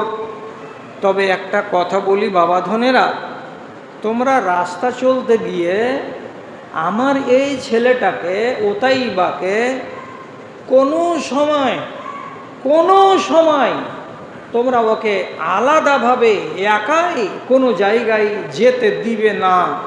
তোমরা ওকে বডিগার্ডের মতো করে ঘিরে রাখবে। যখন রাতের বেলায় ঘুমাবে তখন এমন জায়গাতে এই ছেলেটার বিছানা লাগাবে যেই জায়গার চারিদিকে তোমরা শুয়ে থাকবে। আমার এই ছেলেটার বিছানাটা যেন এক কিনারাতে না হয়, এক সাইডে না হয়। ছেলেও বলছে, আব্বা, আপনি আমাকে নিয়ে এত ভাবছেন কেন? আপনি আমার ব্যাপারে এত সতর্ক হচ্ছেন কেন? আমি বুঝতে পারি না। তো আবু লাহাবের মতো মুশরিক একটা কথা বলেছিল। কি বলেছিল কথাটা? ইন্নী আসাদ্দুন নাসে খাউফান আলাইকা লিদুআইন নবী। তোমার উপরে নবী মুহাম্মদ সাল্লাল্লাহু আলাইহি সাল্লাম, আমি ওকে নবী বলে মানি না, কিন্তু লোকেরা তাকে নবী বলে। সেই সূত্রে বলছি, নবী মুহাম্মদ তোমার উপরে একটা বদদুয়া করে দিয়েছে। আর ওই বদদুয়াটা যেদিন থেকে আমি কানে শুনেছি, সেদিন থেকে আমার ভিতরটা শুধু এমনি এমনি করে, আর আমি ভয় পাই, ওরে আমার ছেলে, ওরে আমার বেটা, তুমি বিদেশে গিয়ে কখনো কোনো এক সময় দুর্ঘটনা ঘটে যেতে পারে, এটা অসম্ভব নয়। কেন? যে আল্লাহ রাব্বুল আলামিন ওই মানুষটার দোয়াকে জীবনে কোনো দিন ফেলে দেন না। নবী মুহাম্মদ টোলারি লোক, পাড়ারি লোক, অথচ তাকে নবী বলে মানে না। কিন্তু নবীজির পাওয়ার সম্পর্কে তার কত বড় বিশ্বাস যে তোমার বিরুদ্ধে যেটা দোয়া করে দিয়েছে এই নবী মুহাম্মদ সাল্লাল্লাহু আলাইহি সাল্লাম, এই দোয়াকে বলে আমার সব সময় মনের ভেতরে ভয় আছে, আশঙ্কা আছে, আল্লাহ আমার ছেলেটাকে এই দোয়া না লেগে যায়, আল্লাহ এই ছেলেটাকে আমার দোয়া না লেগে যায়। কি দোয়া? রাসূলুল্লাহ কি দোয়া করেছিলেন? দোয়া নয়, বদদুয়া। বদদুয়া করেছিলেন। কেন? দুটা বেটা আবু লাহাবের, ওতবা আর ওতাইবা, রাসূলুল্লাহর দুটাই জামাই। দুই বেটির বিয়ে দিয়েছিলেন একই লোকের বাড়ির দুটো বেটার সঙ্গে। যখন রাসূলুল্লাহ ইসলাম প্রচার করলেন, কোরআন এলো, নতুন দিনের যখন প্রচার শুরু হলো, আবু লাহাবের মতো লোক সহ্য করতে না পেরে, রাগ সামলাতে না পেরে, একদিন নিজের দুই বেটাকে বলছে, রাসুকুমা আলা রাসি হারামুন, আমার উপরে তোমরা হারাম, তোমাদের উপরে আমি হারাম, যতক্ষণ পর্যন্ত তোমরা দুই বেটা আমার কথা না শুনবে। কি কথা আব্বা? আপনার কথা শুনবো না মানে? কেন শুনবো না? বলেন কি কথা? তখন আবু লাহাব বলেছিল তার দুই সন্তানকে, দুশমনের মেয়েকে বাড়িতে রাখবো না। কে দুশমন? নবী মুহাম্মদ সাল্লাল্লাহু আলাইহি সাল্লাম, এটা হলো দুশমন। দুশমনের মেয়েকে বাড়িতে রাখবো না। আর এই দুশমনের দুই মেয়ে আমার বাড়িতে বৌমা হয়ে আছে।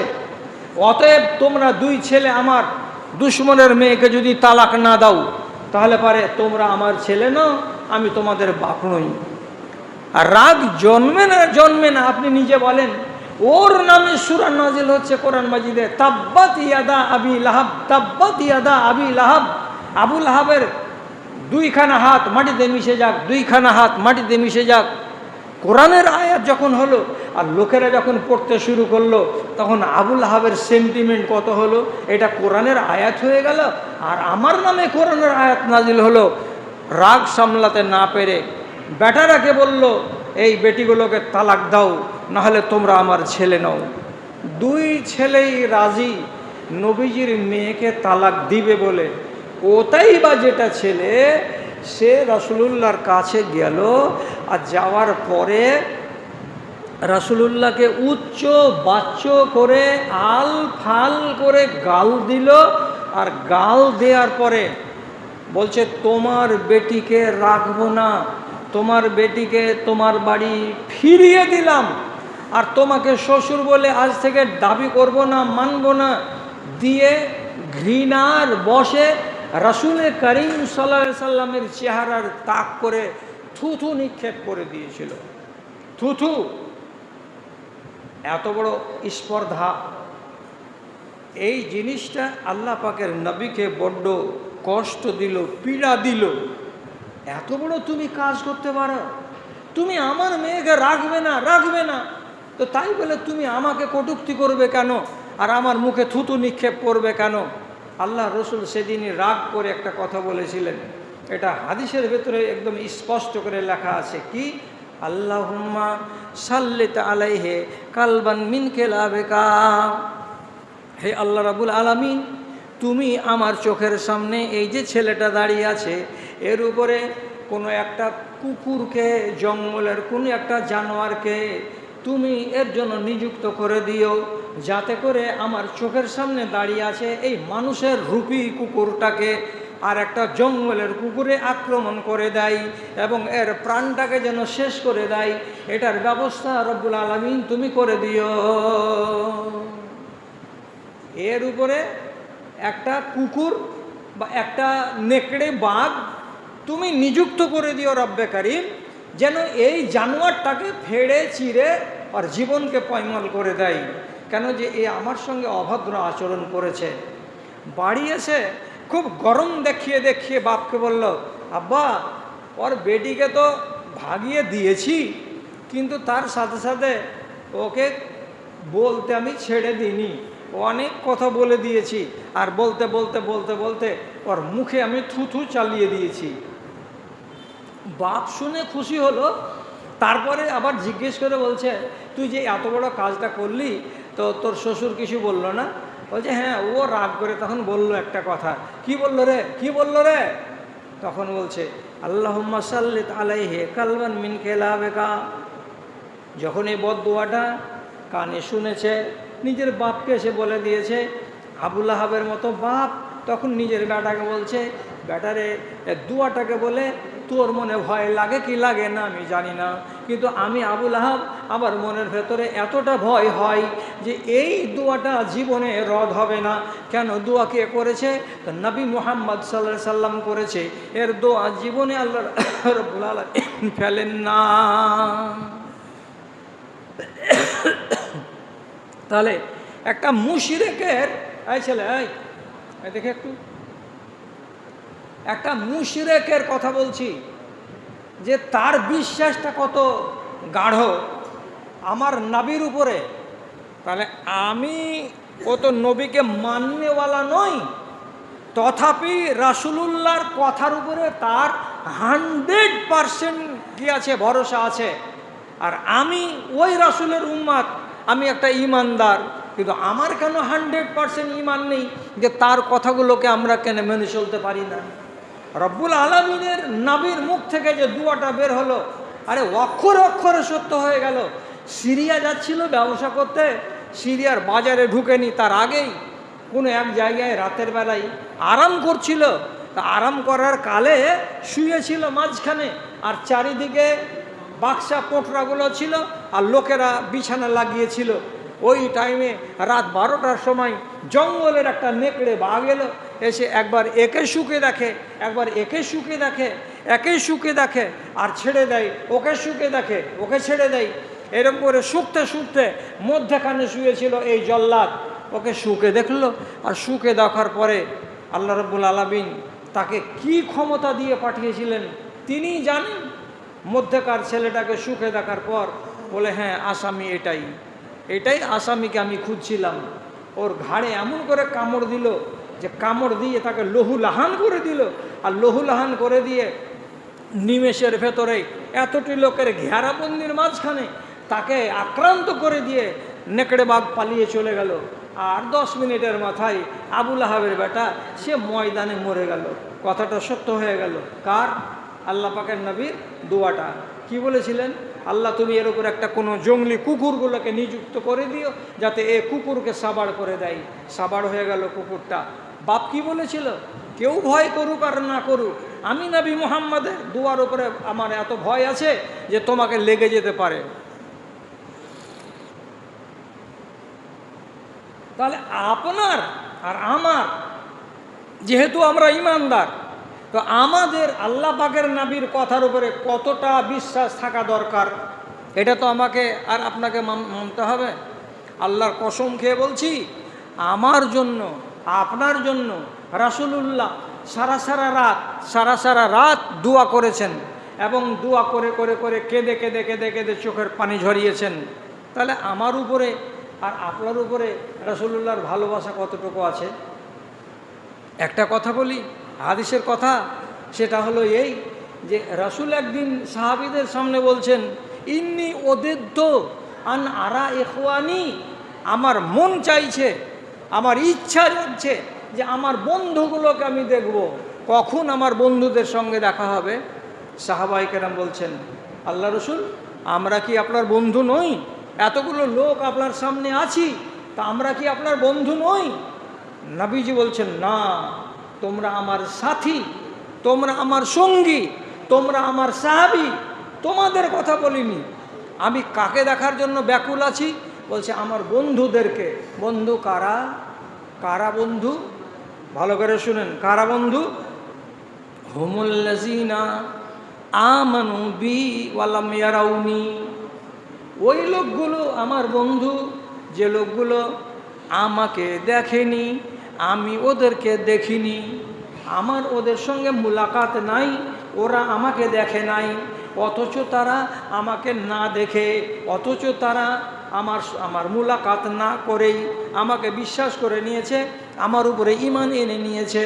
সেই লোকগুলো হলো আমার বন্ধু, ওদেরকে দেখার জন্য আমার মনটা পাগল হয়ে আছে। এবার আপনি ভেবে চিন্তে বলেন, আপনাকে কি রাসূলুল্লাহ দেখেছেন? না। আমরা এই মজলিসের লোকগুলো আমরা কি রাসূলুল্লাহকে দেখেছি? না, আমরা কেউ দেখিনি। রাসূল কি বললেন? আমি ওইগুলো লোককে বন্ধু বলছি যে এই লোকগুলো আমাকে না দেখে বিশ্বাস করে, তাদেরকে দেখার জন্য আমার মন পাগল হয়ে আছে। তাহলে এর চাইতে বড় খুশির খবর কি হতে পারে? যে আমাকে দেখার জন্য আল্লাহ পাকের নবী আগ্রহ প্রকাশ করেছেন। এবার আপনি যদি ভুল করেন তাহলে আপনাকে কি ছেড়ে দেওয়া হবে? আমি যদি ভুল করি আর রাসূলুল্লাহর আদর্শকে আমি না মানি, তাহলে কি এটা বলবো যে হ্যাঁ আমাকে রাসূলুল্লাহ দেখার জন্য পাগল ছিলেন? আল্লাহর কসম না, আল্লাহর কসম না। কেন? যে যেই রসুল আমাকে আর আপনাকে দেখার জন্য আগ্রহ প্রকাশ করেছেন, সেই রসুলের কথাকে যদি আমি অমান্য করে দিই, তো রাসূলুল্লাহ বলছেন তুমি আমার কেউ নও। কেউ নও কেন বললেন? কি করে হলো? কোরআন মাজিদে রব্বুল আলামিন স্পষ্ট করে বলছেন, কিয়ামতের দিন আমার নবী আমার সামনে, আপনার সামনে, হাজার মানুষের সামনে একগুলো লোকের দিকে আঙুল তুলে বলবেন, আঙুল দেখিয়ে দেখিয়ে আল্লাহ তাআলাকে বলবেন, ইয়া রাব্বে, ইয়া রাব্বে ইন্না কওমি ইত্তাখাযু হাযাল কুরআনা মাহজুরা। এ আমার রব, হে আমার পরওয়ারদিগার, এই যে লোকগুলো আমার সামনে দাঁড়িয়ে আছে, এই যে লোকগুলো এরা আমার উম্মতি বলে দাবি করছে, হাউজে কৌসার পানি পান করার জন্য এখানে লাইন দিয়ে দাঁড়িয়ে আছে। এই লোকগুলো, এদের কথা আমি জেনেছি, আমি শুনে নিয়েছি। এরা আমার মরে যাওয়ার পরে তোমার কোরআনকে ছেড়ে দিয়েছিল। আমার মরে যাওয়ার পরে তোমার কোরআনকে এরা সমূলে এড়িয়ে চলেছিল, তোমার কোরআন অনুযায়ী জীবন কাটায়নি এবং আমার নীতি আদর্শগুলোকে এরা মোহাব্বত করেনি। তার কারণে আমি অভিযোগ করে বলছি, পরওয়ারদিগার, যারা কোরআনকে ছেড়ে দিয়েছিল তাদের সঙ্গে আমার কোনো সম্পর্ক নাই। এত ভালোবাসা, কিয়ামতের দিন উল্টা হয়ে গেল। রাসূলুল্লাহ কি করলেন? আমার আর আপনার বিরুদ্ধে অবজেকশন করে দিলেন যে এরা কোরআনকে ছেড়ে দিয়েছিল, আর কোরআনকে ছেড়ে দেওয়ার কারণে আমি এদেরকে ছেড়ে দিলাম, এদের সাথে আমার কোনো সম্পর্ক নাই।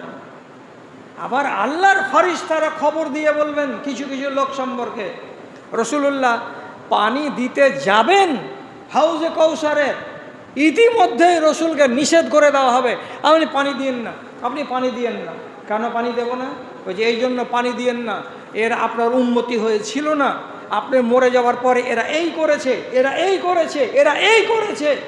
যখনই অভিযোগগুলো প্রমাণ হয়ে যাবে তখন আল্লাহ রাব্বুল আলামিনের নবী স্পষ্ট ভাষায় বলে দিবেন, সহকান সহকান, তোমরা চলো, এখান থেকে তোমরা চলে যাও।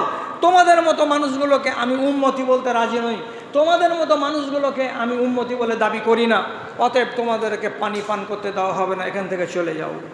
এবার আমি আপনাকে বলছি, দাদা আমার, ভাই আমার, আমরা নমাজ পড়ি ওয়াক্তে ওয়াক্তে, আর বাকি অন্যায়গুলোকে যদি ছাড়তে না পেরে থাকি, তাহলে আপনি বলুন, আপনি কি আল্লাহ পাকের নবীর খাঁটি উম্মত হতে পারলাম? আমাকে কি রব্বুল আলামিনের নবী হাউজে কাউসারের পানি দেবেন? আর কিয়ামতের দিন আল্লাহ তাআলা কি আমার বিরুদ্ধে আল্লাহর নবী কি অভিযোগ করে দেবেন না? নিশ্চয় দেবেন। তাহলে এবার আমার উচিত কি হবে? আমার উচিত হবে এই যে যে রোগে আপনারা আক্রান্ত আছেন, আপনি সেই রোগটাকে ছেড়ে দেন। ছেড়ে দেওয়ার মাস হলো রোজার মাস, এটা হলো ট্রেনিংয়ের মাস।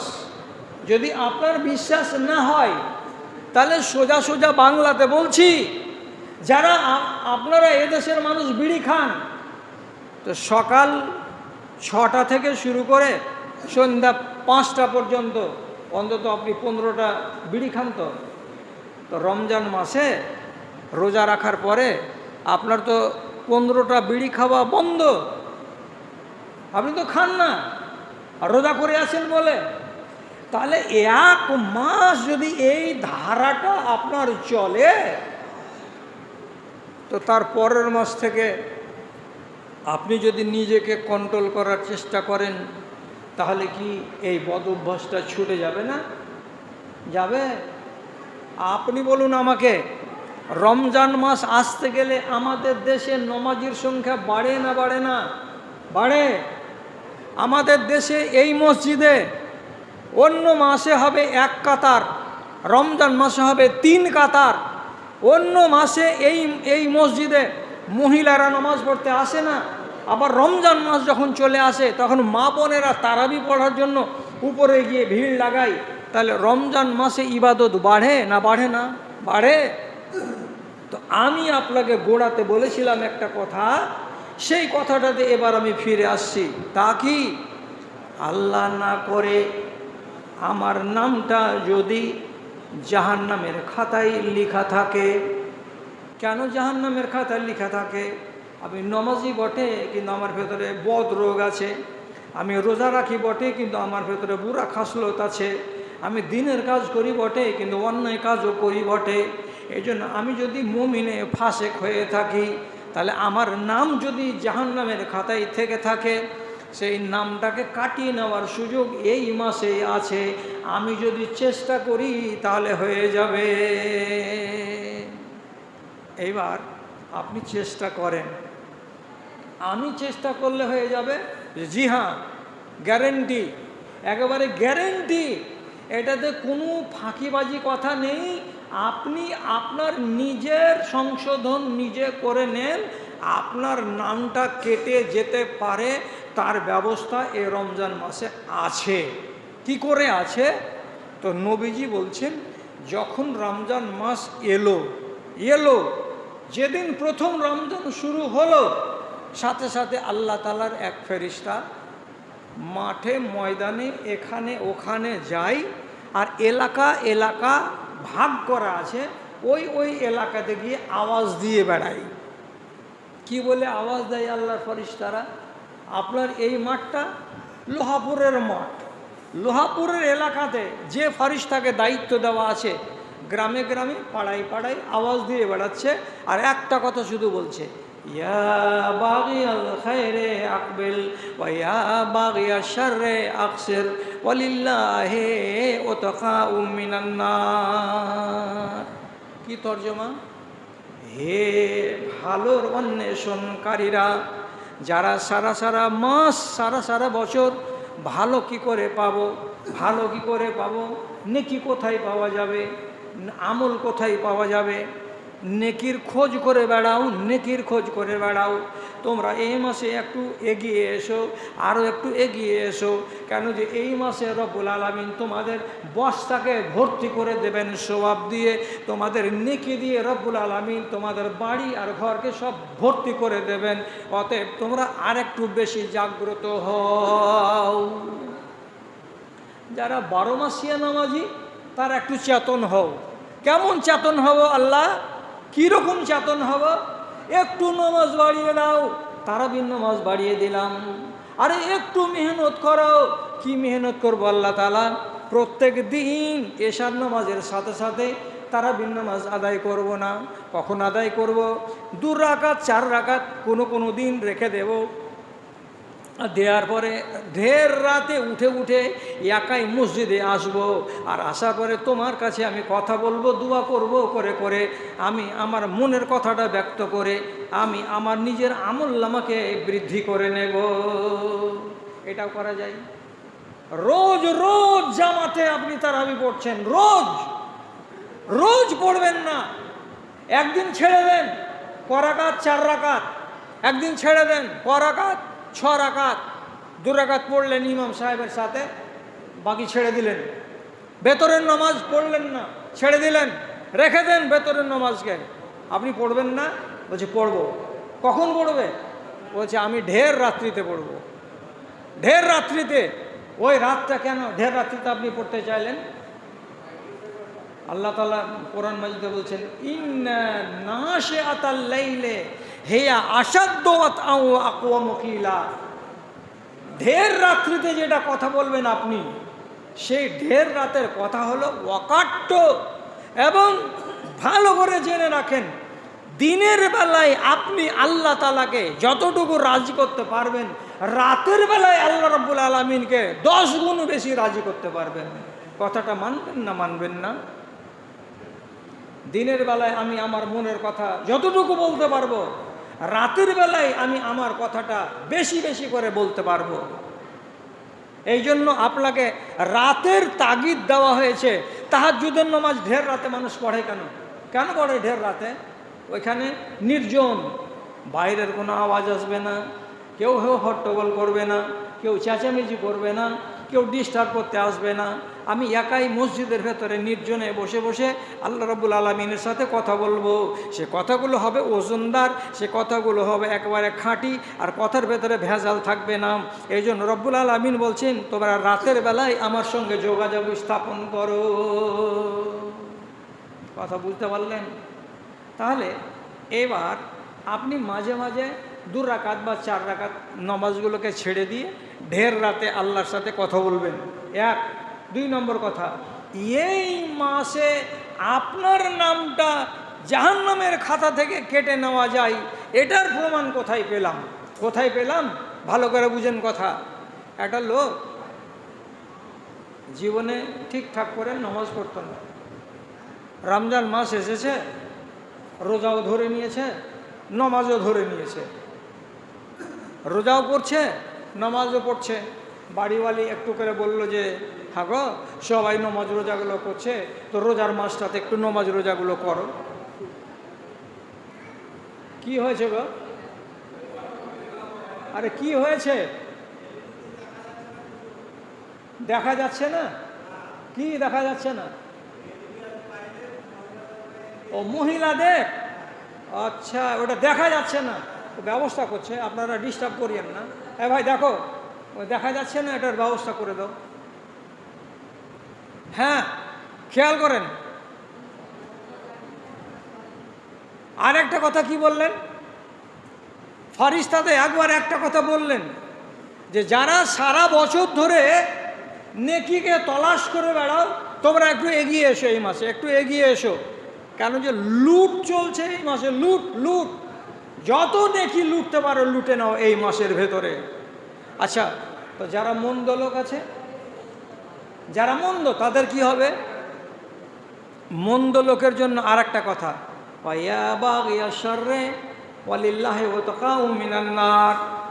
ও মন্দ লোকেরা, যারা সারা সারা বছর ধরে তোমরা মন্দ করে বেড়াও, যারা সারা সারা বছর ধরে নাফরমানি করে বেড়াও, ওই সমস্ত লোকগুলোকে বলা যাচ্ছে তোমরা এই মাসটাতে নাফরমানি করাটা কমিয়ে দাও, কমিয়ে দাও, তোমরা কমিয়ে দাও, নাফরমানি করা কমিয়ে দাও। কেন কমিয়ে দেবা? তাহলে লাভটা কি হবে? আল্লাহ রাব্বুল আলামিনের ফারিস্তারা বলছেন ওয়ালিল্লাহি ওয়াতাকাউ মিনান নার, এই মাসের ভিতরে আল্লাহর তাআলা হাজার হাজার মানুষকে, লক্ষ লক্ষ মানুষকে জাহান্নামের আগুন থেকে পরিত্রাণ দিয়ে থাকেন। নাম কেটে দেন, নাম কেটে দেন, নাম কেটে গেল, তোমার নাম জাহান্নামে থাকবে না, তোমার নাম জাহান্নামের খাতায় রাখলাম না, জান্নাতের খাতায় তুলে দিলাম, তোমার নামটাকে কেটে দেওয়া হলো জাহান্নামের খাতা থেকে। কোন মাসে? তো এই মাসে। কেমন করে হয় এটা আপনাকে বুঝিয়ে দিই, কি করে হয়। আমি পাপি তাপি মানুষ, নমাজ পড়ার সুযোগ করতে পারছিলাম না, তো লোকের দেখা দেখি আর ভাই বেরাদরের কথা বলার কারণে রমজান মাসে নমাজ ধরলাম। এশারের নমাজে এসেছি, তারাবির নমাজ পড়লাম। তারাবির নমাজ যখন পড়া হয়ে গেল, তখন এবার হবে বেতর। বেতরের নমাজটা যখন শুরু হলো, তখন কি ইমাম সাহেব বেতরের নমাজের 3 নম্বর রাকাতের বেলা, খেয়াল করেন, 3 নম্বর রাকাতের বেলা রুকু থেকে উঠে উনি কি করেন? অনেক অনেক জায়গাতে আছে, অনেক অনেক জায়গাতে নেই। উনি কুনুতের দোয়া পড়েন, মনে আছে? কিসের দোয়া? কুনুতের দোয়া। আরে তৃতীয় রাকাতে রুকু থেকে উঠে সামি আল্লাহু লিমান হামিদা বলে সরাসরি সিজদাতে না গিয়ে উনি দোয়া করেন। এটা দোয়া হলো কুনুতের দোয়া। কি দোয়া করেন? আল্লাহুম্মা হাদিনি ফিমান হাদাইত ওয়া আফিনি ফিমান আফাইত। দোয়াগুলো অনেকগুলো করা হয়, বিশেষ করে রমজান মাসে। তার ভেতরে একটা দোয়া আছে। তো আপনারা যে 3 লাইন লোক এখানে নমাজে দাঁড়িয়ে আছেন, আর ইমাম সাহেব কুনুতের দোয়া পড়ছেন নমাজের ভিতরে। আগেকার লাইনে যে লোকটি আছেন এরা 12 মাসের নমাজি, পিছনের লাইনে যে লোক কটা আছেন এরা নমাজি, কিন্তু নমাজ মাঝে মধ্যে ছেড়ে দেয়। এর ভেতরে আবার কিছু লোক এমন আছে যে যারা অবশ্যই গুনাহগার, এরা সারা বছর ধরে আল্লাহ তাআলাকে তেমন পাত্তা দেয় না, ইবাদতে মন লাগায় না, কিন্তু আজকের এই নমাজে হাজির আছে। এবার ইমাম সাহেব বলছেন আল্লাহুম্মা হাদিনি ফিমান হাদাইত, জোরে জোরে বলেন। তখন আপনারা কি বলেন? আমিন। ওয়াফিনি ফিমান আফাইত, তখন আপনি বললেন কি? আমিন। ওই দোয়াগুলোর ভিতরে একটা দোয়া ইমাম সাহেব বলবেন। কি বলবেন? আল্লাহুম্মা আগফিরিল মুসলিমিনা ওয়াল মুসলিমাত ওয়াল মুমিনিনা ওয়াল মুমিনাত। হে আল্লাহ রাব্বুল আলামিন, তুমি সমস্ত মুসলমান নর নারীকে মাফ করে দাও। আপনারা সবাই বললেন আমিন। আবার তিনি বলছেন আল্লাহুম্মা আগফিরিল মুমিনিনা ওয়াল মুমিনাত। হে আল্লাহ রাব্বুল আলামিন, তুমি সকল মুমিন ছেলেদেরকে, মুমিন মেয়েগুলোকে মাফ করে দাও। আপনারা কি বললেন? আমিন। তাহলে আমরা আমিন আমিন করলাম। ইমাম সাহেবের পেছন দিকে 2 থেকে 3 মিনিট একবার চিন্তা করে বলেন এ মসজিদে আমরা 200 জন লোক নামাজ পড়ছিলাম আর 200 জন লোক আমিন বললাম, এটাই তো না? আর কেউ আমিন বলেছে? আপনি তো দেখেননি। আরও আমিন বলেছে। কে বলেছে? আল্লাহর কসম বলছি, আপনার সাথে সাথে আল্লাহর ফরিশতারা পর্যন্ত আমিন বলেছে। কোথা থেকে প্রমাণ আছে? হাদিস থেকে প্রমাণ আছে। যখন ইমাম সাহেব গায়রিল মাগদুবি আলাইহিম ওয়ালাদ-দাল্লিন বলেন, তখন আমরা যত লোক থাকি সবাই বলি আমিন। আর আমাদের আমিন বলার সাথে সাথে আল্লাহর এই মসজিদে হাজির ফরিশতারা তারাও বলে আমিন। তাহলে লাভ কি হবে? আজকে আমরা নামাজ পড়ছিলাম, কুনুতের দোয়া করছিলাম, কুনুতের দোয়াতে আমরা আমিন আমিন বললাম। আমাদের আমিনের সাথে সাথে আল্লাহ রাব্বুল আলামিনের ফরিশতারাও আমিন বলল। লাভ কী হবে ভাইরা আমার? নবীজি বলছেন, ফামান ওয়াফাকা তামিনুহু তামিন আল মালায়েকা গোফেরা লাহু মা তাকাদ্দামা মিন জামবিহি। কোনো মানুষ যদি আমিন বলে তো তার সাথে সাথে আল্লাহর ফরিশতারাও যদি আমিন বলে, তাহলে 200 জন মানুষের আমিন এবং 2000 ফরিশতাদের আমিন যখন একসঙ্গে মিলে যাবে, আল্লাহর ফরিশতাদের আমিন আর বান্দার আমিন যখন একাকার হয়ে যাবে, আসমানে যখন আল্লাহ রাব্বুল আলামিনের কাছে হাজির হবে, রব্বুল আলামিন বলছেন গোফেরা লাহু মা তাকাদ্দামা মিন জামবিহি। যতটি মানুষ ওই জায়গাতে আমিন বলছিল, অতটি মানুষের সকলের গুনাহকে রব্বুল আলামিন ফরিশতাদের আমিনের বদৌলতে মার্জনা করে দেন। মুহাব্বতের সাথে বলেন আলহামদুলিল্লাহ। আমার আমিন গ্যারেন্টিযুক্ত ছিল না, কিন্তু ফরিশতাদের আমিনের সঙ্গে যখন মিলে গেল তখন গ্যারেন্টিযুক্ত হয়ে গেল। কেন? আল্লাহর ফরিশতারা জীবনে কোনোদিন নাফরমানি করে না, এই জন্য রব্বুল আলামিন তাদের দুয়াকে ফেলেন না। তাহলে তাদের বদৌলতে আমরা রেহাই পেয়ে গেলাম।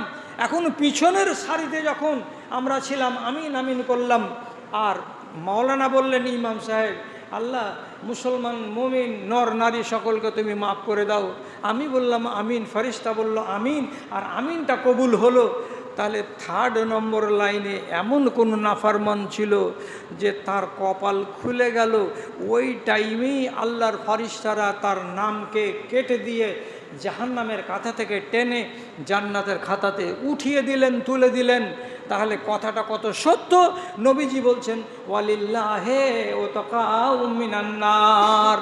ও মানুষেরা, যারা নাফরমানি করো, যারা অন্যায় করো, যারা সারা বছর আল্লাহ রাব্বুল আলামিনের সাথে বেয়াদবি করো, তারা যদি এই মাসটাতে সংযমী হয়ে যাও, তো তাহলে তোমাদের এই মাসের দৌলতে কি হতে পারে?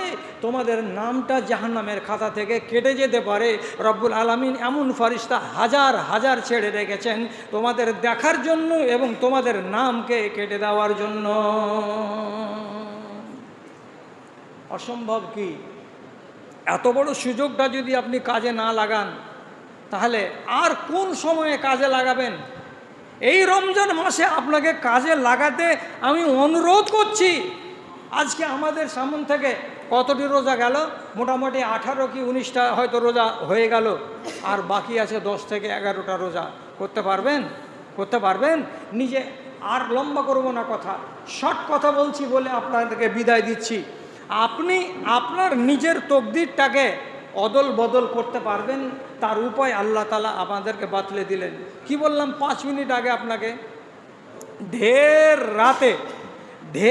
রাতে দুয়া করলে দুয়া রদ হয় না। হাদিস, একদম হাদিসে লেখা আছে। আল্লাহ পাকের নবী বলছেন মান খাফা আদলাজা ওমান আদলাজা ফাকাদ বালাগাল মানজিলা। কোনো মানুষ যদি রাতের বেলায় নির্জনে বসে আল্লাহ রাব্বুল আলামিনকে ডাকে, তাহলে মানুষটা কোনোদিন ব্যর্থ হয় না। ঢের রাতে ডাকেন, ঢের রাতে। কেমন করে ডাকবো? দুয়া যেগুলো গ্যারেন্টিযুক্ত কবুল হয়, যেগুলো দুয়া রদ হয় না, সেগুলো কয়েকটা জায়গা বলে দিচ্ছি, মাথাতে রাখেন, হেফাজত করেন, কাজ দিবে। যদি কাবার সামনেকার দরজা, যাকে মুলতাজাম বলে, যেটা সোনার চোকাট লাগানো আছে, পাল্লা লাগানো আছে, এখানে হাত দিয়ে যদি কোনো মানুষ দোয়া করে ওই দোয়া রদ হয় না। সাফা মারোয়া দৌড়াতে গিয়ে মারোয়া পাহাড়ের উপরে গিয়ে যদি শেষ বেলায় দাঁড়িয়ে কাবাকে সামনে দিকে করে হাত তুলে তুলে দোয়া করে, এ দোয়া রদ হয় না। তারপরে মিনার মাঠে বুতকে মারতে গিয়ে 3 নম্বর বুতকে মেরে ওইখানে দাঁড়িয়ে দাঁড়িয়ে হাত তুলে যদি দোয়া করে, এ দোয়াকে আল্লাহ তাআলা রদ করেন না।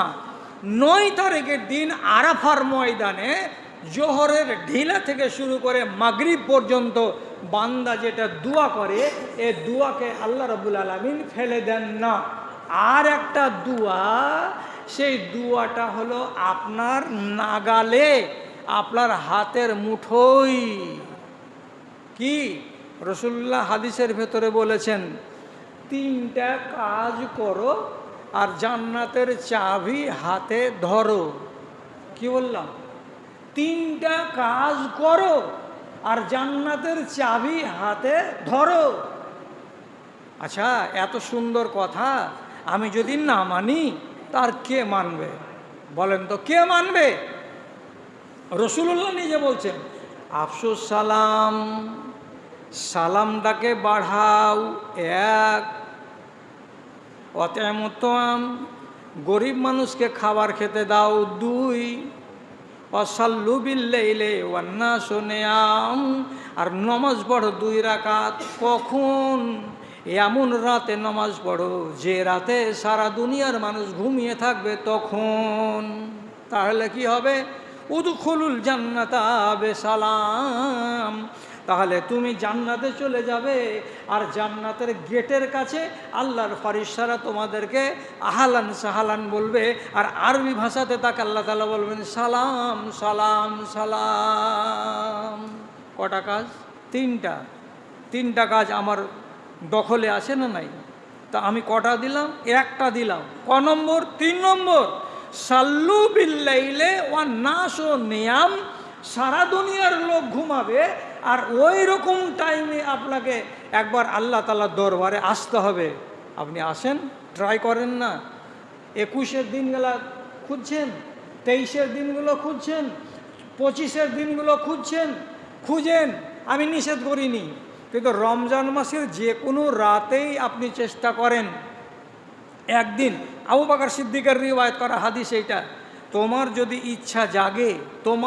ইচ্ছা জাগে তাহলে মসজিদে যাও, আর মসজিদে গিয়ে কোনো এক প্রান্তে, কোনো এক সাইডে গিয়ে দাঁড়াও, আলো বন্ধ করে দাও, মসজিদটাকে অন্ধকার করে দাও, আর দেখবে নির্জন, ইমাম সাহেব ঘুমিয়ে আছে, টোলার লোক সব ঘুমিয়ে আছে, বেটা বেটি সব ঘুমিয়ে আছে। এইরকম একটা নির্জন জায়গাতে এসে মসজিদে আপনি করলেন কি? তো আপনি 2 রাকাত নামাজ পড়লেন। এই নামাজ থেকে বলা হয় সলাতুল হাজা, দরকারের নামাজ। কিসের দরকার? আমার দরকার আছে। আপনি 2 রাকাত নামাজ পড়ে দিলেন। 2 রাকাত নামাজ পড়া হওয়ার পরে এইবার বসে যান। বসে এইবার আল্লাহ তাআলার কাছে আপনি আরাধনা করেন। গাঁওয়ালাকে নিয়ে হাত তুলে দোয়া করাতে মৌলানাদের ঝগড়া আছে, কিন্তু একাই হাত তুলে দোয়া করাতে কি ঝগড়া আছে? একাই হাত তুলে দোয়া করাতে তো ঝগড়া নাই। আপনি এইবার মসজিদের ভেতরে আল্লাহ রাব্বুল আলামিনের সামনে হাতটাকে তুলেন। কেন হাতটা তুলবেন? হাতটা তুলতে গেলে দুয়ার 8টি আদবের মধ্যেকার একটি আদব হলো হাত তোলা। হাতটা তোলার মানে চাওয়া, মানে আমি ফকিরের বেশে এসেছি, এই হাতটা বেড়ে আছে, মানে আমি চাইছি। আপনি আল্লাহ তাআলার সামনে হাত পাতলেন, পাতার পরে এবার কি বলবেন? প্রথমে আপনাকে আল্লাহ রাব্বুল আলামিনের 2-1টা তসবিহ বয়ান করতে হবে। যদি আরবিতে পারেন তো ভালো, আর আরবিতে যদি না পারা যায় তো বাংলাতে তসবিহ বয়ান করেন। তসবিহ যেমন বয়ান করতে হবে কি? সুবহানাল্লাহি আলহামদুলিল্লাহি ওয়া লা ইলাহা ইল্লাল্লাহু আল্লাহু আকবার, আল্লাহুম্মা আনতাস সালাম ওয়া মিনকাস সালাম তাবারাকতা ইয়া যাল জালালি ওয়াল ইকরাম। এগুলো হলো তসবিহ।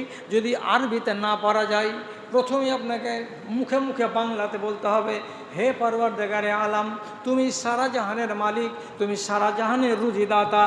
আমি তোমার মতো একজন আল্লাহর সামনে এসেছি, মসজিদের ভেতরে আমি হাতটাকে তুলে তোমার কাছে আরজি জানাচ্ছি। কি করতে হবে? সর্বপ্রথম যে গুনাহটাকে মাপ চাইবেন, সেই গুনাহটাকে আল্লাহ তাআলার সামনে তুলে ধরতে হবে, গুনাহটাকে আলোচনা করতে হবে আল্লাহর সাথে। কোন বয়সে করেছেন? 25 বছর বয়সে করেছেন। কি গুনাহ করেছেন? কোনো একটা বড় গুনাহ করেছেন, আপনি জানেন, ওটা কেউ জানে না। আপনি গুনাহটাকে আল্লাহর সামনে স্বীকার করেন। আপনি বলবেন, মুল সাহেব, গুনাহ কথাটাকে আবার স্বীকার করা এটা কি ঠিক? না, এটা আপনি বেঠিক বলিয়েন না। নবী মুসা মার্ডার করেছিলেন, তো তিনি নিজে স্বীকার করে বলছেন যে আমি মার্ডার করেছি, আমি গুনাহ করেছি। আদম ভুল করেছেন, তো আদম বলছেন রাব্বানা জালাম না, আমি নাফসের উপরে জুলুম করেছি, এটা আমার অপরাধ। ওলামায়ে দ্বীন বলছেন যে নিজের পাপকে স্বীকার করো। আর নবীজি হাদিসের ভেতরে বলছেন, মান আরাদা আন ইয়াহুনা আমরাহু ফালিয়াজকুর যামবাহু। তুমি যদি তোমার কাজকে মানে আসান করতে চাও, সহজ করতে চাও, তাহলে তোমার গুনাহকে আগে মুখ দিয়ে বলো। আপনি কোনাতে আছেন, কেউ তো নেই, নির্জন রাত, কেউ তো শুনে না, আমি আছি আর আমার আল্লাহ আমার কথা শুনছেন। আমি আস্তে আস্তে করে আল্লাহ তাআলাকে বলছি, পরওয়ারদিগার, আমার বয়স যখন 30 বছর ছিল তখন আমি এই গুনাহটা করেছিলাম। আল্লাহ, আমি তোমার কাছে আমার গুনাহটা তার মাপ চাই। আল্লাহ, তুমি আমাকে মাপ দাও। শুধু মুখে মুখে মাপ না চেয়ে রব্বুল আলামিন নাই বলছেন, এবং আবু বকর সিদ্দিক নিজে বলছেন, তুমি ওই টাইমটাতে আল্লাহ তাআলার কাছে কাঁদো। কাঁদতে বলা হলো, কাঁদো। কাঁদো কেমন করে কাঁদো? আমার মতো লোকটা তো কাঁদতে পারবে না, আমার তো কেঁদেও ভাষা নাই। তখন নবীজি বলছেন, ফাইন লাম তাবকু ফাতাবাকু। কান্না যদি না আসে তো ভান করে করে কাঁদো, কান্না যদি না হয় তো নকল কান্না যেমন হয় ওই রকম নকল কান্না করতে আল্লাহ তাআলা নবী বলছেন। কেমন? হাত তুলে আছি, আসল কান্না তো আমার হয় না, তো মুখ দিয়ে আওয়াজ হবে কি হবে না? মুখ দিয়ে আওয়াজ করা যাবে কি না? কান্না যেমন আওয়াজটা হয়, আপনি ওই রকম করে আল্লাহ তাআলাকে বলেন, রব্বে কারিম, আমার বয়স যখন 30 বছর ছিল, আল্লাহজি, আল্লাহ এই কাজটা আমার দ্বারাই হয়ে গেছে, মালিক তুমি আমাকে মাফ করে দাও। এই আল্লাহ, আমার দ্বারা এরকম ভুলগুলো হয়েছে, জীবনে আর করবো না, যে আল্লাহ তুমি আমাকে মাফ করে দাও। গলাটাকে একটু ভেঙে দিয়ে আপনি যদি কান্নার ভান করে করে আল্লাহ তাআলার কাছে দোয়া করেন, এটা এমনই একটা কুদরতি নিয়ম। আল্লাহ রাব্বুল আলামিনের নবী বলে দিয়েছেন, ভান করে কান্না করবেন 1 থেকে 1.5 মিনিটের মাথায়, খেয়াল করতে পারবেন না কখন যে আপনার ভান করা কান্না অরিজিনাল কান্না হয়ে যাবে, আর আপনার চোখের কোনা দিয়ে বিন্দু পরিমাণে একটু পানি নেমে চলে আসবে। রব্বে করিম তার নবীকে দিয়ে বলালেন কি, মা মিন মুমিনিন ইয়াখরুজু মিন আইনাইহি দুমুউন ওয়া ইন কানা মিসলু রাসিজ যুবাব। কোনো মুসলমানের চোখের কোনা দিয়ে যদি একটা মাছির মাথার সমপরিমাণ, একটা মাছির মাথার সমপরিমাণ পানি যদি বেরিয়ে যায়, সুম্মা সাব্বা আলা হুররে ওয়াজহি, এবং গোড়ে যদি গাল পর্যন্ত নেমে আসে, তো নবীজি বলছেন হারামাল্লাহু আলাইহিন নার, ওর উপরে আল্লাহর জাহান্নামকে হারাম করে দেওয়া হয়। কোনাতে বসে বসে রাত্রি 2টার সময় আল্লাহ তাআলার সঙ্গে সম্পর্ক কায়েম করলেন, 2 রাকাত নামাজ পড়ে চোখের পানি ঝরিয়ে আর মিনতি করে হাত তুলে দোয়া করলেন। করার পর মাগফিরাত কামনা করে চেয়ে এখান থেকে আপনি বাড়ি যাবেন। সকালবেলায় যদি আপনার মনটা উৎফুল্ল লাগে, তাহলে আপনি মনে মনে আনন্দিত হবেন, আমার দোয়া আল্লাহ কবুল করেছেন। আর সকালবেলায় আপনার মন যদি উৎফুল্ল না লাগে, আপনার মনটা মিজাজ যদি হালকা হালকা না লাগে, তাহলে জানতে হবে যে আমার দোয়া এখনও আল্লাহ তাআলা কবুল করেননি, আমাকে আর একবার চেষ্টা লাগাতে হবে। এই জন্য রাতের সময়টাকে নবীজি আমার আর আপনার জন্য বাছাই করে দিলেন, কখন ডাকবো আল্লাহকে আমার মনের কথা বলার জন্য। তো ঢের রাত্রিতে ওয়ান্নাস নিয়াম, সারা দুনিয়ার লোক ঘুমাবে, আর আমি তখন আল্লাহর কাছে কথা আরম্ভ করব। সূর্য যখন নামিবে পাটে, সূর্য যখন নামিবে পাটে, আধার আসবে ছেয়ে, বিশ্ব জগৎ অঘরে ঘুমাবে, তুমি থাকবে চেয়ে, শুধু তুমি থাকবে চেয়ে। এমন আধানে নির্জনে বসে একবার তারে হাঁকো, ডাকো তারে ডাকো, মনের কালি মুছে ফেলে দিয়ে নয়ন পাতায় আঁকো, ডাকো তারে ডাকো।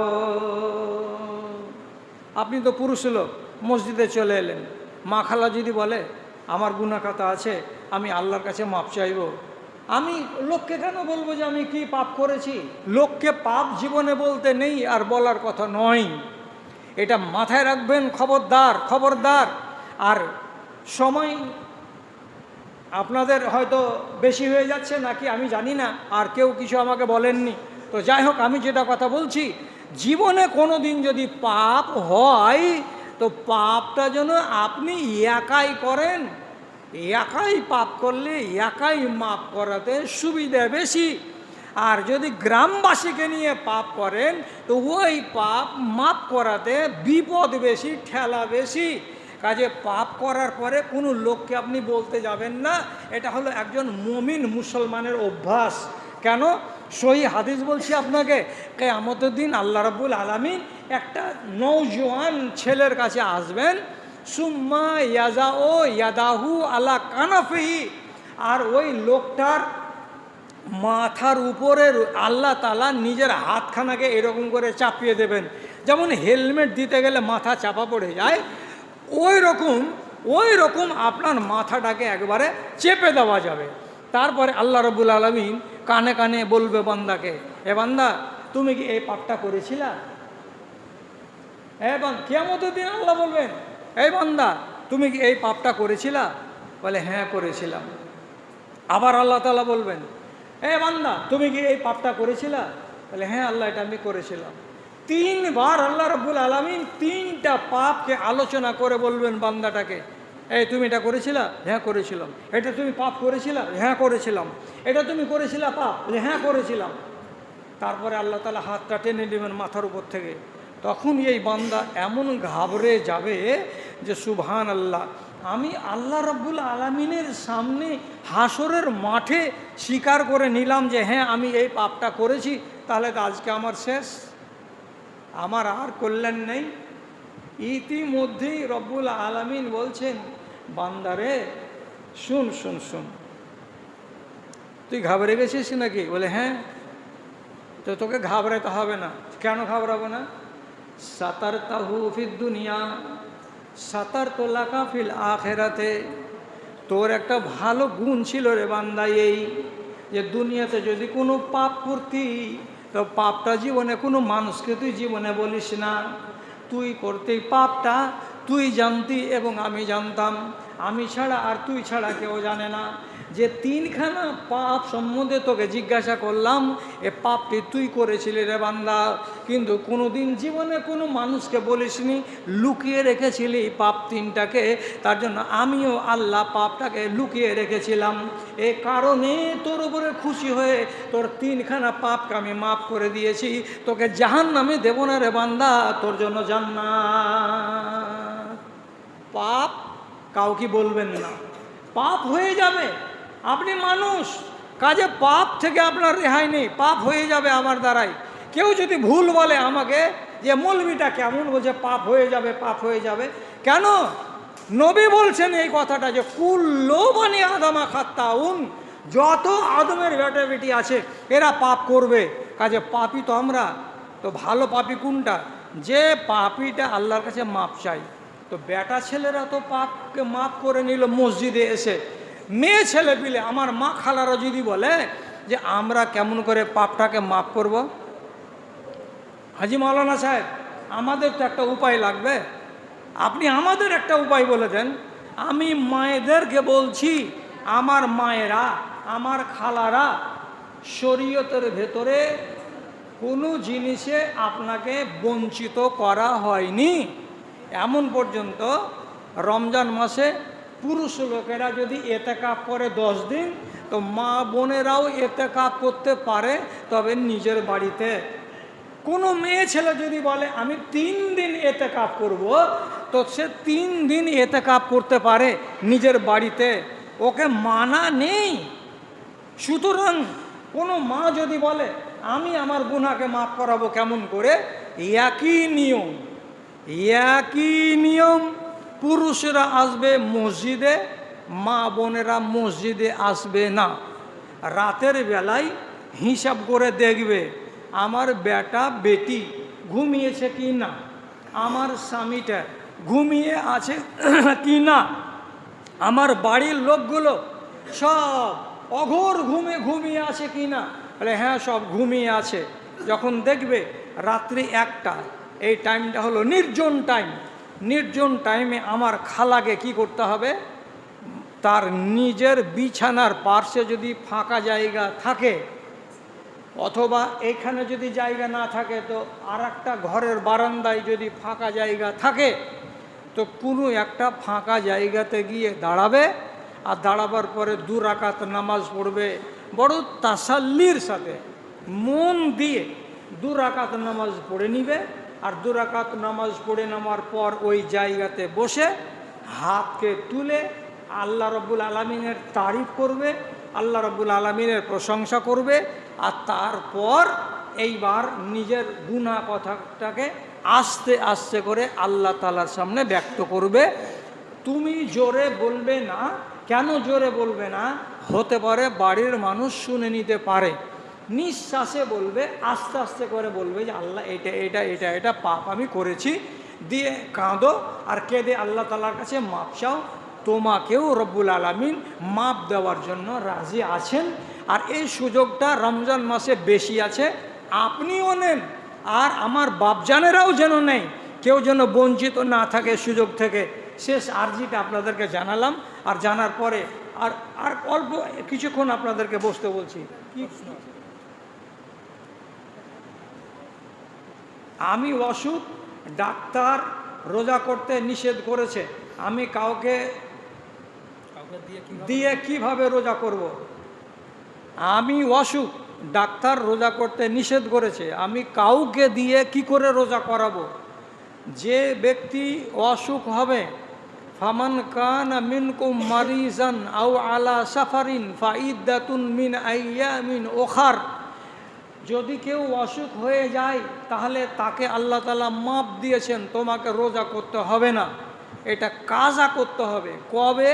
রোগটা যেদিন সেরে যাবে সেদিন কাজা করতে হবে। যে মুসাফির তাকে আল্লাহ ছাড় দিয়েছেন, রোজা রাখিও না।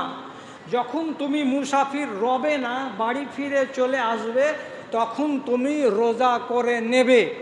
এবার ওই মারিজ অসুস্থ লোকটা, ও যদি হয় 70 বছরের বুড়া, এমন রোগ লেগেছে যে জীবনে আর ভালো হওয়ার চান্স নাই, তাহলে এই রকম রুগী যদি কেউ থাকে তাহলে তার জন্য আছে ফিদিয়া। ফিদিয়া মানে কি? আপনি রোজার বদলে একটা মিসকিনকে পেট ভরে খাবার খাইয়ে দিবেন, প্রতি রোজার বদলে একটা করে মিসকিনকে খানা দেওয়া, তো 30টা রোজার বদলে 30টা ফকিরকে খেতে দেওয়া। তো আপনি কোথায় আর খুঁজে বেড়াবেন ফকির? তার থেকে ভালো হলো 1.25 কিলো চাল একটা রোজার বিনিময়ে আপনি ধার্য করে নিলেন, নিয়ে 1 মাসের 30টা রোজার 37.5 কিলো চাল হবে। এই চালটি 4 জন 5 জন বা 1 জন কোনো একটা ফকিরকে আপনি দিয়ে দিলেন, আপনার ঘাট থেকে বোঝাটা নেমে গেল। এটাকে আরবিতে বলা হয় ফিদিয়া। আর এখন আমার বয়স আছে, আমার বয়স 40, আমি এখন রুগী, আপনি কোনোদিন কাউকে চাল দিয়ে রোজা করাতে পাবেন না। আপনাকে অপেক্ষা করতে হবে যে আমার শরীর যখন ভালো হবে তখন আমি নিজের কাজা রোজা করে নিব। এটা হলো অসুস্থ লোকের জন্য নিয়ম। রোজা রেখে বিড়ি বাঁধা যাবে কিনা, এলে প্রশ্ন দিন।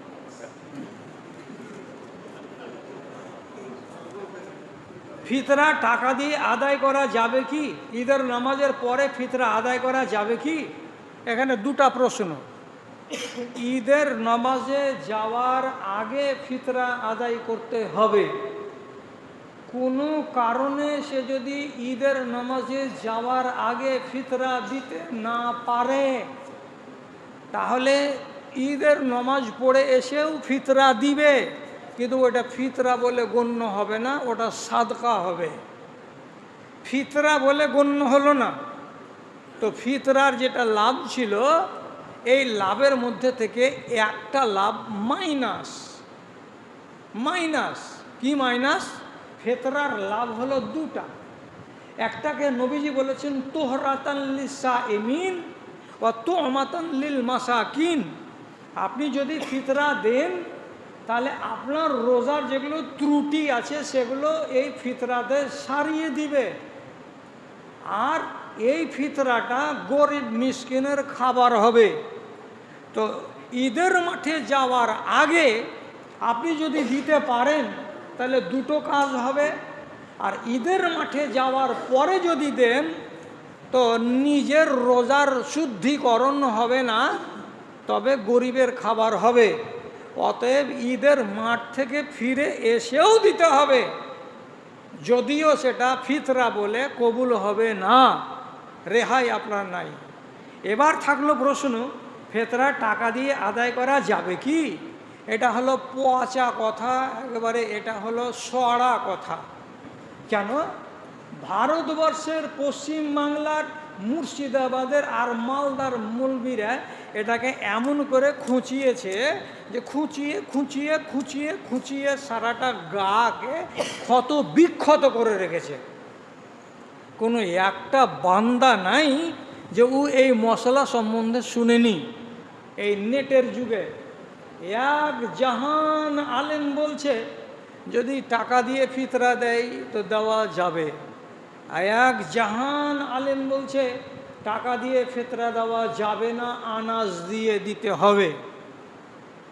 এখন আপনি বলছেন তাহলে আমরা কোনটা করব?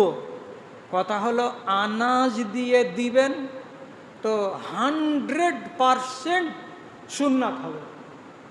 আনাজ দিয়ে দিবেন, কিন্তু কোন আনাজ? যেটির নাম হাদিসে আছে সেইটি দিয়ে, তাহলে 100% কি হবে? সুন্নাত হবে।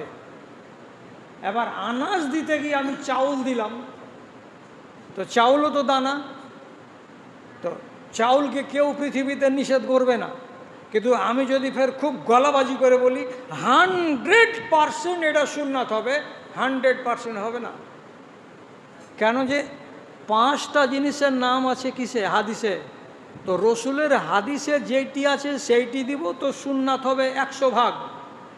আর ওলামায়ে কেরাম বলেছেন দেশের খানা দিয়ে যদি ফিতরা দাও তো সেটাও কবুল হবে। অতএব আমার দেশের খানা চাউল, তাই আমি ফিতরা দিচ্ছি, কবুল হবে। কিন্তু আমি যদি গলাবাজি করি 100-এর, এটা গলাবাজি করা ঠিক হবে না। গলাবাজি করা যাবে ওই 5টাতেই, যে 5টা দিয়ে রসুল্লাহ দিতে বলেছেন বা সাহাবায়ে কেরাম দিয়েছেন। চাউল দিয়েও জায়েজ, গম দিয়েও জায়েজ, খেজুর দিয়েও জায়েজ, কিশমিশ দিয়েও জায়েজ, পনির দিয়েও জায়েজ, জব দিয়েও জায়েজ। এবার টাকা দিয়ে আপনার যদি অসুবিধা থাকে, আপনি অসুবিধার ক্ষেত্রে টাকা যদি দেন, তাহলে সেই ক্ষেত্রে টাকা দেওয়াকে জায়েজ বলা হয়েছে। এর পক্ষে ইজতিহাদ আছে, ওলামায়ে কেরামের রায় আছে, দলিল আছে। দলিল এইগুলোর ভিত্তিতে বলা যাচ্ছে। যেমন আবু ইসহাক সাবিঈ, একজন তাবিঈ, উনি বলছেন আমি অনেকগুলো সাহাবীকে দেখেছি কি দিয়ে? মূল্য দিয়ে ফিতরা দিতে। তো আবু ইসহাক সাবিঈ 6টা নাম করা হাদিসের পণ্ডিতের মধ্যেকার একটা পণ্ডিত। তার 1,500 হাদিস আছে শুধু কুতুবে সিত্তার ভিতরে, মানে বুখারী, মুসলিম, আবু দাউদ, নাসাই, তিরমিজি, ইবনে মাজার ভিতরে 1,500 হাদিস আছে ওর। এত দামি একটা রাবি। উনি বলেছেন যে আমি সাহাবীদেরকে দেখেছি কিছু কিছু সাহাবীকে টাকা দিয়ে ফিতরা দিতে। এই হাদিসটাকে একদল আলেম বলছে এটা জাইফ। তো যখন দিশাহারা হয়ে যায় কোনো আলেম, তখন ন্যায্য কথাকে অন্যায্য করার জন্য জয়ীফ করে বেড়ায়। এটা কথা জয়ীফ নয়, কাজে উনার কথাটাকে মান্যতা দিতে গেলে কেউ যদি দিতে যায় ওকে আমি হারাম বলবো না। আর উমর ইবনে আব্দুল আজিজ রাহিমাহুল্লাহ 2.5 বছর ইসলামী রাষ্ট্র চালিয়েছেন, উনি একজন তাবেঈ, খেলাফত চালিয়েছেন খালিফা, উনার আমলে 2.5 বছর রাষ্ট্র শাসন হয়েছে, তার জমানাতে টাকা দিয়ে ফিতরা আদায় হয়েছে, একেবারে ঝকঝক করছে হাদিস লেখা আছে।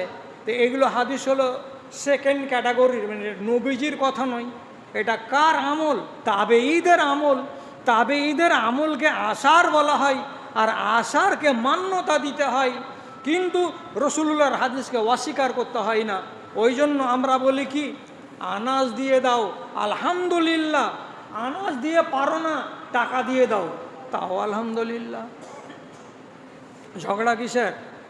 আপনাকে যেটা ভালো লাগে আপনি সেটার উপরে আমল করেন, আল্লাহ তাআলা কবুল করবেন ইনশাআল্লাহ। সাধারণ শিক্ষায় ইসলামকে কিভাবে প্রাধান্য দিব বলবেন?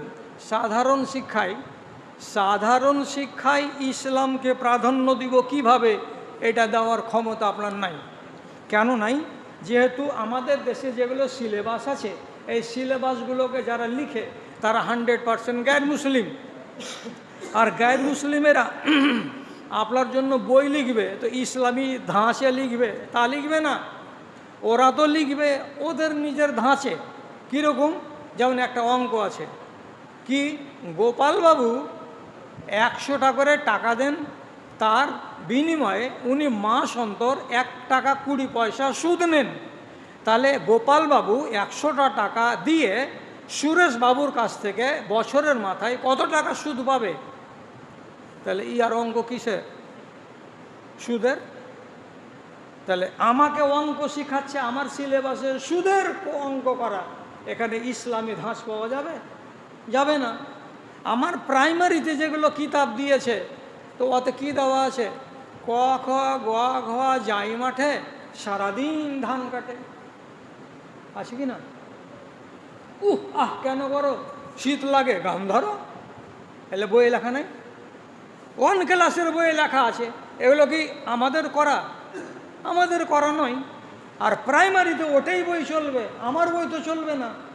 কাজে সাধারণ শিক্ষা যারা শিখবে তারা ইসলামকে প্রাধান্য দেবে কিভাবে? ওকে নিজের ঈমানের জোরে প্রাধান্য দিতে হবে। সিলেবাসের পড়াটিকে পড়ে নেওয়ার পর ইসলামিয়াতকে শেখার জন্য ওকে আউট স্টাডি করতে হবে, বড় বড় লেখকদের বই পড়তে হবে, এবং ফুরসাত টাইম যদি লাগে তাহলে যেগুলো আলেমকে ও পছন্দ করে ওইগুলো আলেমের অন্তত রুটিন করে 1 ঘন্টা বয়ান শুনতে হবে। তাহলে এই রকম লেখকের লেখা বই যদি পড়া যায় আর ওই রকম লোকের যদি বয়ান শোনা যায়, তাহলে আমার জেনারেল শিক্ষা আলাদা আমি পড়ছি, আর আমার নিজের ফাউন্ডেশন ইসলামিক হবে, তার জন্য আমি আলাদাভাবে ইউটিউব থেকে বয়ান শুনছি আর ভালো ভালো লেখকের বই পড়ছি। তাহলে আপনি নিজেকে ইসলামী ধাঁচে পাল্টে নিতে পারবেন ইনশাআল্লাহ। অনেক ছেলে আছে, অনেক মানুষ আছে যারা আজকে ডাক্তার হওয়ার পরেও প্রিসক্রিপশন করতে করতে হাইয়া আলাল ফাল আজান পড়লো তো সাথে সাথে চেম্বার বন্ধ করে দিয়ে নামাজ পড়তে চলে গেল। কত বড় ডাক্তার এটা! আল আমিন মিশন থেকে যেগুলো ফারেক হয়ে আসে, জিডি মিশন থেকে আজকালকার জামানায় শত শত মুসলমান ছেলে ফারেক হয়ে এসে যারা ডাক্তার হচ্ছে, ইঞ্জিনিয়ার হচ্ছে, ওরা 100% নমাজি। কেন? ওদের ফাউন্ডেশনটা ভালো ছিল। কাজে কোনো একটা লোক যদি নিজেকে ইমানদার বানাতে চায় তাহলে দুনিয়ার শিক্ষার সাথে সাথে দিনের শিক্ষাকে সংযুক্ত করে রাখো। দিনই কিতাব পড়ো, দিনই বয়ান শোনো, ইনশাআল্লাহ তোমার মিজাজও ঠিক থাকবে, তোমার ইমানও ঠিক থাকবে, তোমার শিক্ষা দীক্ষাও ঠিক থাকবে, আলহামদুলিল্লাহ, অসুবিধা হবে না। আর কোন কথা আছে কি? তো যাই হোক, আমাদের টাইম হয়ে গেল।